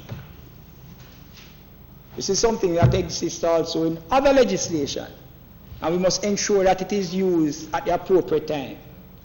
And a recent call was made, because under the Parish Courts Act, the increase in the jurisdiction of the civil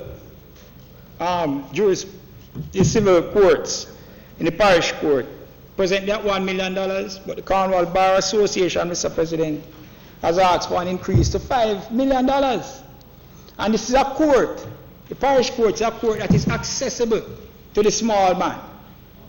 And it is a court that you can get through the process in a much quicker time than if you have to approach the Supreme Court.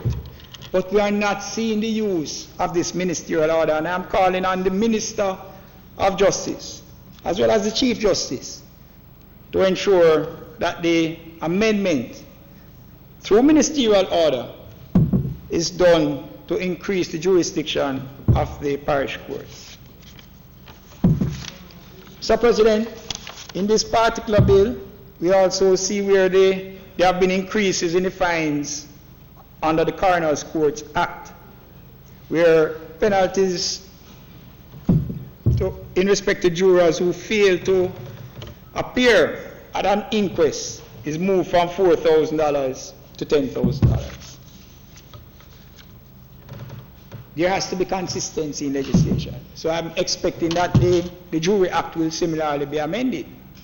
Because when we go to the circuit courts, you find that many persons don't answer to their names. But whilst we do that, we must also ensure that there is improvement in the accommodation to the jurors who come to serve and to do their civic duty. The security of jurors, Mr. President, must be given appropriate attention. It cannot be that jurors are left to access the courts through the same corridors as witnesses and accused. It makes no sense. And probably that is one of the reasons why persons shy away from doing jury duty. Because if we continue to operate in that particular way, the system of harassment, the system is open to harassment and possible tampering. I also submit, Mr. President, that in giving security to jurors, that the names of the juror is not necessary. Give them a number. In this day and age where you can go on the internet and you type in a name and you can get additional information, it's something that needs to be looked at. There are changing times. Jurors' names does not have to be given. The occupation of the juror is what basically will be needed in order for an attorney or the client to determine whether they should raise a challenge or not. And just whether you know the person or not. The name of the person I'm submitting is something that needs to be looked at. So I am submitting, we don't just increase the fines. We look on how the system operates whilst we do that. In respect to the said act and the amendment that is being made against witnesses being increased from $4,000 to $250,000, I was speaking with a coroner who sits in the Jamaican courts. And you can just apply your mind to a situation where somebody who, whether they were originally living in Kingston, moved to Montego Bay, but they are required to attend court as a witness, the coroner's court in Kingston. The facilities to allow their movement. Because when you look on the legislation, the absence of a witness does not say with reasonable cause, It just says that you fail to attend as a witness. And the penalty, Mr. President, has moved from $4,000 to $250,000. The state in the operation of the system should ensure that there is less inconvenience to the potential witness, say for their travel from outside the parish or as the case may be. Mr. President, the leader has spoken about the review of other legislation, but there are some that needs and the urgency of it in some of the legislation that I will make reference to. The Emergency Powers Act. We know that we are operating in various parishes under the state of emergency. What is the penalty for breach of the regulations? You breach a regulation under the Emergency Powers Act, the maximum penalty that can be imposed as a monetary fine on any person who breaches the regulation is $200. $200. Urgency must be given to several bits of legislation. The anti-litter legislation. We have heard it being spoken about the possibilities of increasing fines. But when I looked on videos being circulated with the rainfall in Kingston alone, a lot of what we saw coming out of the gullies, Mr. President, there needs to be swift increase in those fines to act as a deterrent to persons who potentially will deposit their waste in a manner which is not convenient. The Town and Communities Act needs to be reviewed because it has several bits of legislation there. And Senator Horton, the bad word part of it, we'll deal with it when you bring the motion, but I think that should stay. I'll comment on it whenever you happen to bring it. But the penalties under the Town and Communities Act, which is an act which facilitates, encourages better order within the towns and communities around Jamaica, is one that we need to look at and ensure that it is done. The Firearms Act, Mr. President, possession of firearms. You see persons walking into court and fine under the Firearms Act. Some persons getting probationary sentences. I believe that it is now time that we move, just as amendments were done in respect to wounding with intent cases under the Firearms Act, that for illegal possession of firearms, we must have minimum mandatory sentences for illegal possession of firearms. And those minimum penalties, Mr. President, must be severe. You can categorize it whether it is a handgun, 15 years minimum. If it is a rifle or a high-powered weapon, you move it to 25 years. But the legislators must send a signal that we want to wipe the scourge of illegal firearms from this country. So I'm proposing that amendments of that kind be made. I hear my friends on the other side speaking about and seeking to criticize the bill in the particular way that they have. But it seems to be something that has been with us, even from when they were in charge of the administration. And I refer to the Dangerous Drugs Act Amendment of 2015. And another act, which is the Public Health Tobacco Control Regulations, which was also promulgated when the opposition was in charge of the government. And it showed up itself last week in the parish court in St. James. Persons were arrested for smoking a cigarette in a public place. A cigarette on its own is not illegal. You go into a supermarket or wherever it is, you purchase a pack of cigarette. Nothing wrong with that. You walk in with a 20-pack of cigarette, nothing wrong with that. But under the Dangerous Drugs Act, it is still a criminal offense. Well, guess what has happened? And then an anomaly has been created. You can be arrested for smoking a cigarette in a public place. You cannot be arrested for smoking ganja in a public place. Cannot be. It was promised, but what has happened? Persons were arrested, both of them are smoking. Both of them create inconvenience. Both of them create inconvenience to others. Right? Well, I can tell the people who have smoked marijuana, and those persons have found themselves in a different place, not even able to help themselves as it is now, Dr. Hart. So guess what? The persons in the medical field will tell you that it is still a mind-altering drug. I understand? So let us deal with the thing in a proper way. Let us deal with the thing in a proper way.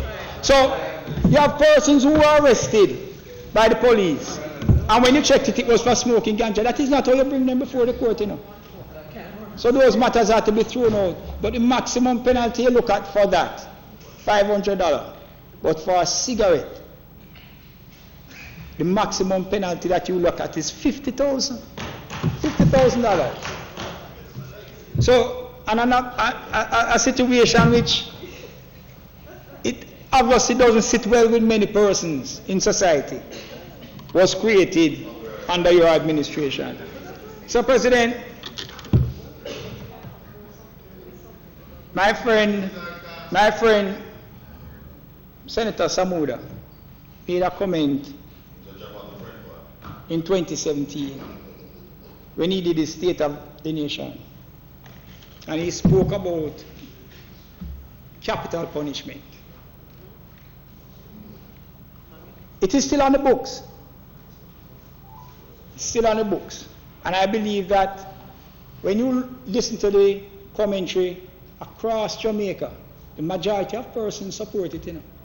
In fact, the last time that there was a conscience vote in this parliament, the majority of parliamentarians supported it. But it is not being used at all. And if it is that there needs to be an amendment to the legislation so that we can fit within the UK Privy Council decision of Pratt and Morgan, then so be it. If we have to establish special courts to fast track and ensure that the hearings go through and persons are given justice, so be it. But when I take up my paper, or I listen to the news, or I happen to be in the surroundings and I see a case where an entire family in Green Island was murdered, and when I read the evidence of the husband who said he begged for his wife, and the wife begged for herself, and she was murdered, and when the murder of 6 family members, including children, took place, the house was burned to the ground. Now, tell me, Mr. President, tell me, because I see videos coming out of the prisons, and you think it's a holiday done. Something happened in Montego Bay last week, and before somebody in the community could call and tell me what it is that happened in the community in Montego Bay, somebody from the prison called me to tell me that this is what took place in the prison. Prison is not a bed of roses. No. Well, but I think that we need to, and it has been stated, the kind of cases that deserve capital punishment, the one in Green Island where the entire family was wiped out. Of course. Well, whichever way you want to say it, you know. And greater nations, first-class nations have it. So I don't see what's the problem. But guess what? Guess what it is? Penalties can be a deterrent. If a man believes that his neck can pop, it may be a deterrent to him in committing the offenses that would cause him to suffer a sanction like that. And it is something that we need to look at. So as I said, whatever the amendments that need to be made, I support it. Yes. And as I said, let us make whatever it is that we need to do. The legislation, amend the laws, fast track the court system so that we satisfy what needs to be satisfied. A deterrent need to be made. Mr. President, the aim, the intention of this particular bill is something that I give my full support to, and I encourage other ministers and other ministries to ensure that the review is done as swiftly as possible and we get the increases in the other areas as quickly as possible. Thank you very much.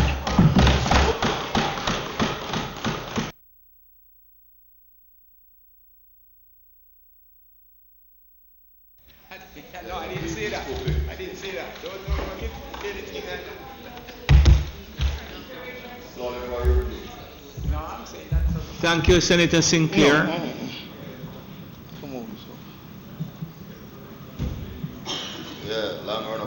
Senator not the long run. Brown.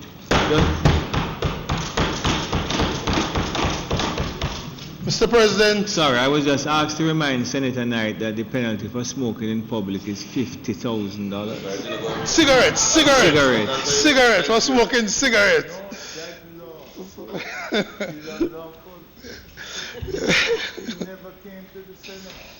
Yeah. No, it was an amendment by the minister. Mr. President, today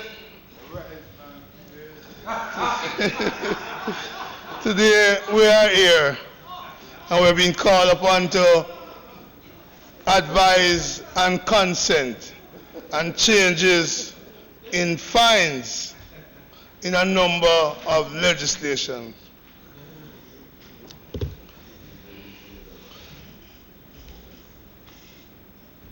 "14 days ago, Mr. President, the Gleaner reported a story. 3 St. James men avoid prison sentence for gun and ammo conviction. Went on to say 3 St. James men avoided prison time after they were convicted in the Western Regional Gun Court this week for illegal possession of firearm and ammunition. A 4th man who was convicted for the same offense was given an 18 months prison sentence at hard labor. Mr. President, Senator Sinclair raised the question of, are we harsh enough in our penalties? But I'm sure the law allows for much more than that. That sentence of 18 months is a man in the past with a little roach, the tail of a ganja spliff, would get 18 months mandatory sentence. But that usually is a poor man, usually a man unconnected sometimes to the political process and the business process. And so part of my concern with this sentencing, fines, etc., in light of the leniency to gunmen, is how we are going to treat others. Take, for example, in this bill, and reference have been made to Criminal Justice and Administration Act, Clause 33(1).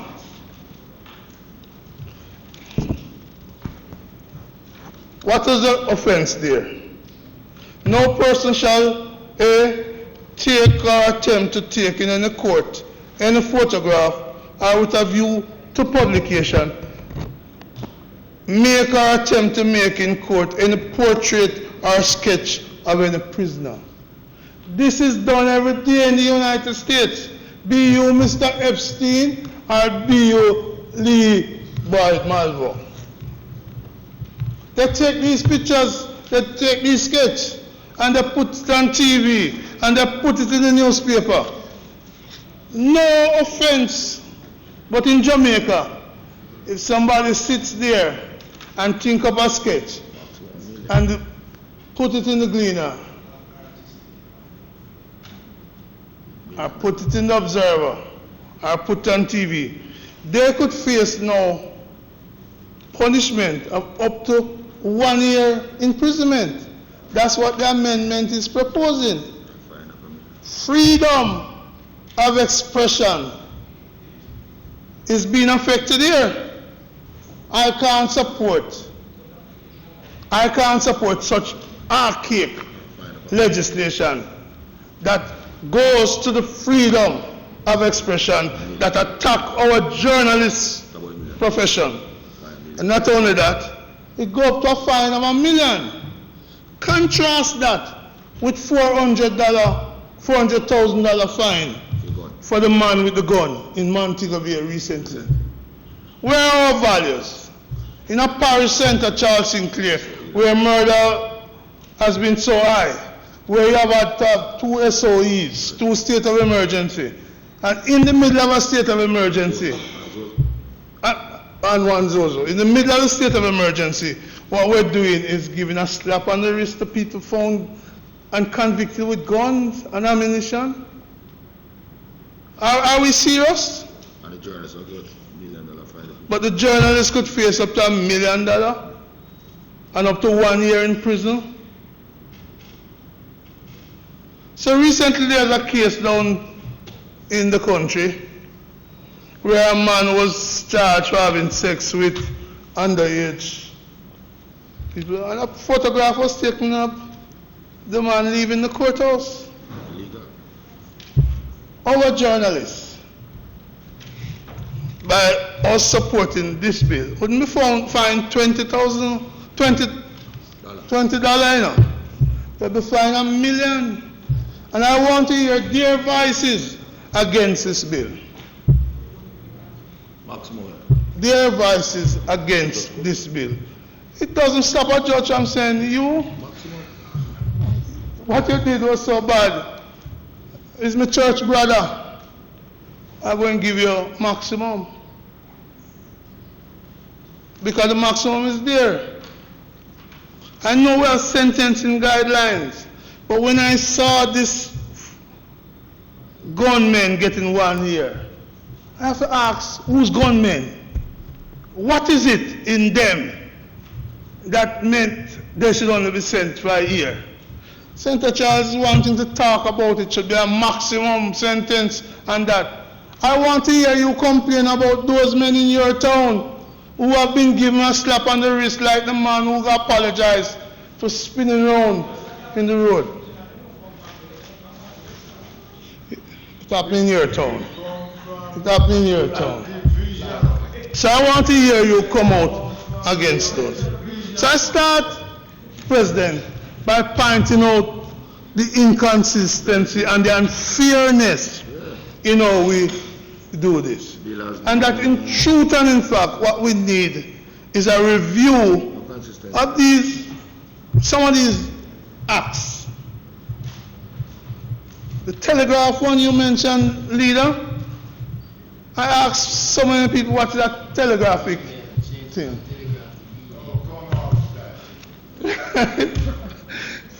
I don't even think Baugh knows about telegraphic thing. I know you know, Kelly. I know you. But the truth is we're past that. And we need to take some offenses off. Remember, you know, this bill, when it was debated in the other place, there was another offense that was to be added. President, the OB Act was to be amended. They have taken that off and said, no, we're not going to increase the fine for that. So, having done that with the OB Act, we should do that with taking sketch and things like that of prisoners too. Archive. The world have passed that. I don't know if you're going to run down a drone flying overhead that takes a picture. So we need to modernize our laws. And it raises the issue that I really want to bring to the Senate. We are quick, Senator Sinclair, through you, Mr. President, to pass laws and upgrade the fines against the citizens of Jamaica. Always against the citizens. I want to know if there's any law which deals with the delay in government delivering promises to its citizens. Take, for example, this legislation. 2 years ago, 2019 April, when the issue 17, 2 years ago, when the issue of the Tesha Miller case came up, Attorney General spoke out, Minister of Justice spoke out, they're going to change all of the laws. It is 2 years after, in February, that this comes to the House. It comes to the House 2 years after. Pass, came to table in February, pass in June. Now, it comes to the Senate in September. Why so long? If we know someone was wrong all along, why the 2 years delay? There's a culture, Senator Braham, of delay. A culture of delay that is affecting us in this country. And means that promises made are not being fulfilled. Let me share another thing that flows with this culture of delay. The Road Traffic Act. The Road Traffic Act passed November in the Senate here. We begged the minister, give us a week. Give us a week to come with some additional submission. Minister said, no, I remember your speech, Minister. It has to be done now. We have to change the culture out there. We have to put order in place. I love the speech. But Minister, the speech is empty. The Road Traffic Act that we told you couldn't be implemented before May. We told you it couldn't be implemented before May. That Road Traffic Act is still not implemented. The mayhem on the road continues. It continues. MP Juliet Cuthbert-Flynn can tell you about her experience. Others can tell you about their experience. And I fear for every single one of us, every single one of us citizens who dare to go on the road.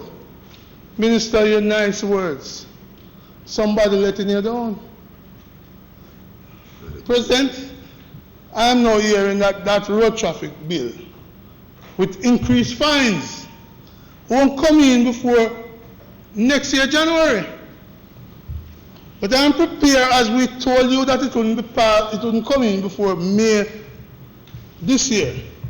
I am prepared to tell you, Mr. President, and tell Jamaica that that Road Traffic Act with its amendment to bring order on the road is not going to be implemented before the next general election. It is not going to be implemented before the next general election. Because for this government, I'm not interested in the when.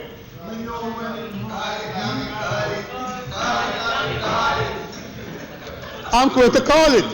This bill, the Road Traffic Act, is not going to be implemented before the next election. Because for the government, it is a lot of public relations and not about bringing order and discipline to the roads. They are afraid that people are going to revolt against excessive fines and the new things. So I am saying it and I'm calling it. No Road Traffic Act implementation before the next election. They're not going to do it. They're not. We want it. We passed it in 2016. We passed it in 2016, but you are so coward. You are so coward that you are not going to implement it. And we will be able to say, was I right or was I wrong? Because I know already we're here in 2020 before it comes in. I expect it to be delayed further. The culture of delay, Mr. President, is pervasive with this government. Let me tell you, Mr. President, in May of this year, the Commissioner of Police said a former Minister of Government is under criminal investigation. The minister is entitled to be exonerated. Tell us what's the state of that investigation. Minister walks free. It is the culture of delay that exists. The people need to know. Exonerate the minister or charge the minister. What is the situation? Delay after delay. So too, President, not just this bill was delayed, investigation into Petrojam, into Nessal, into a number of areas of corruption. The long delay we had in the Moon Palace thing coming from the Integrity Commission. The long delay in appointing members to the Integrity Commission. The long delay in reviewing the Integrity Commission bill. The reality is that we are into a culture of delay that is holding back the people. A culture of delay in infrastructure work. We need to move against that. And so, Mr. President, I really want to propose an amendment that will bring a charge of unreasonable delay in fulfilling government promise to the people.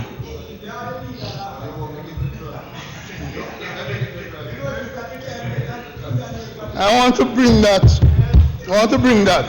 Too many laws against the people and none against the government failure. Mr. President, as I close, I will remember a promise to have a grand referendum. To have a grand referendum on CCJ, Baugh, and Ganja. I'm still waiting. The delay is too long. There needs to be a charge against the government for failing to keep their promises. Mr. President, take for example, we were told by the government when they were in opposition that they're going to come with a fixed date election.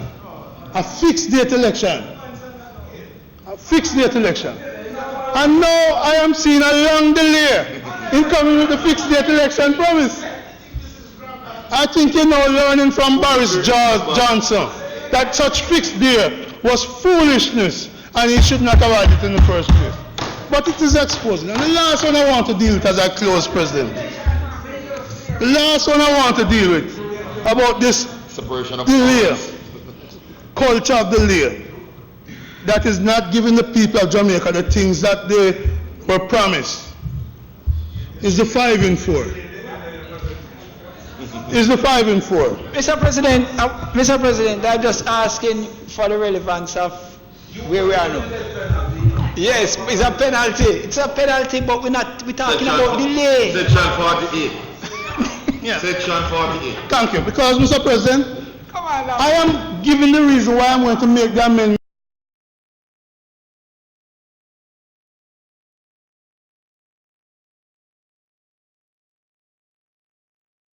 Scripted the speech.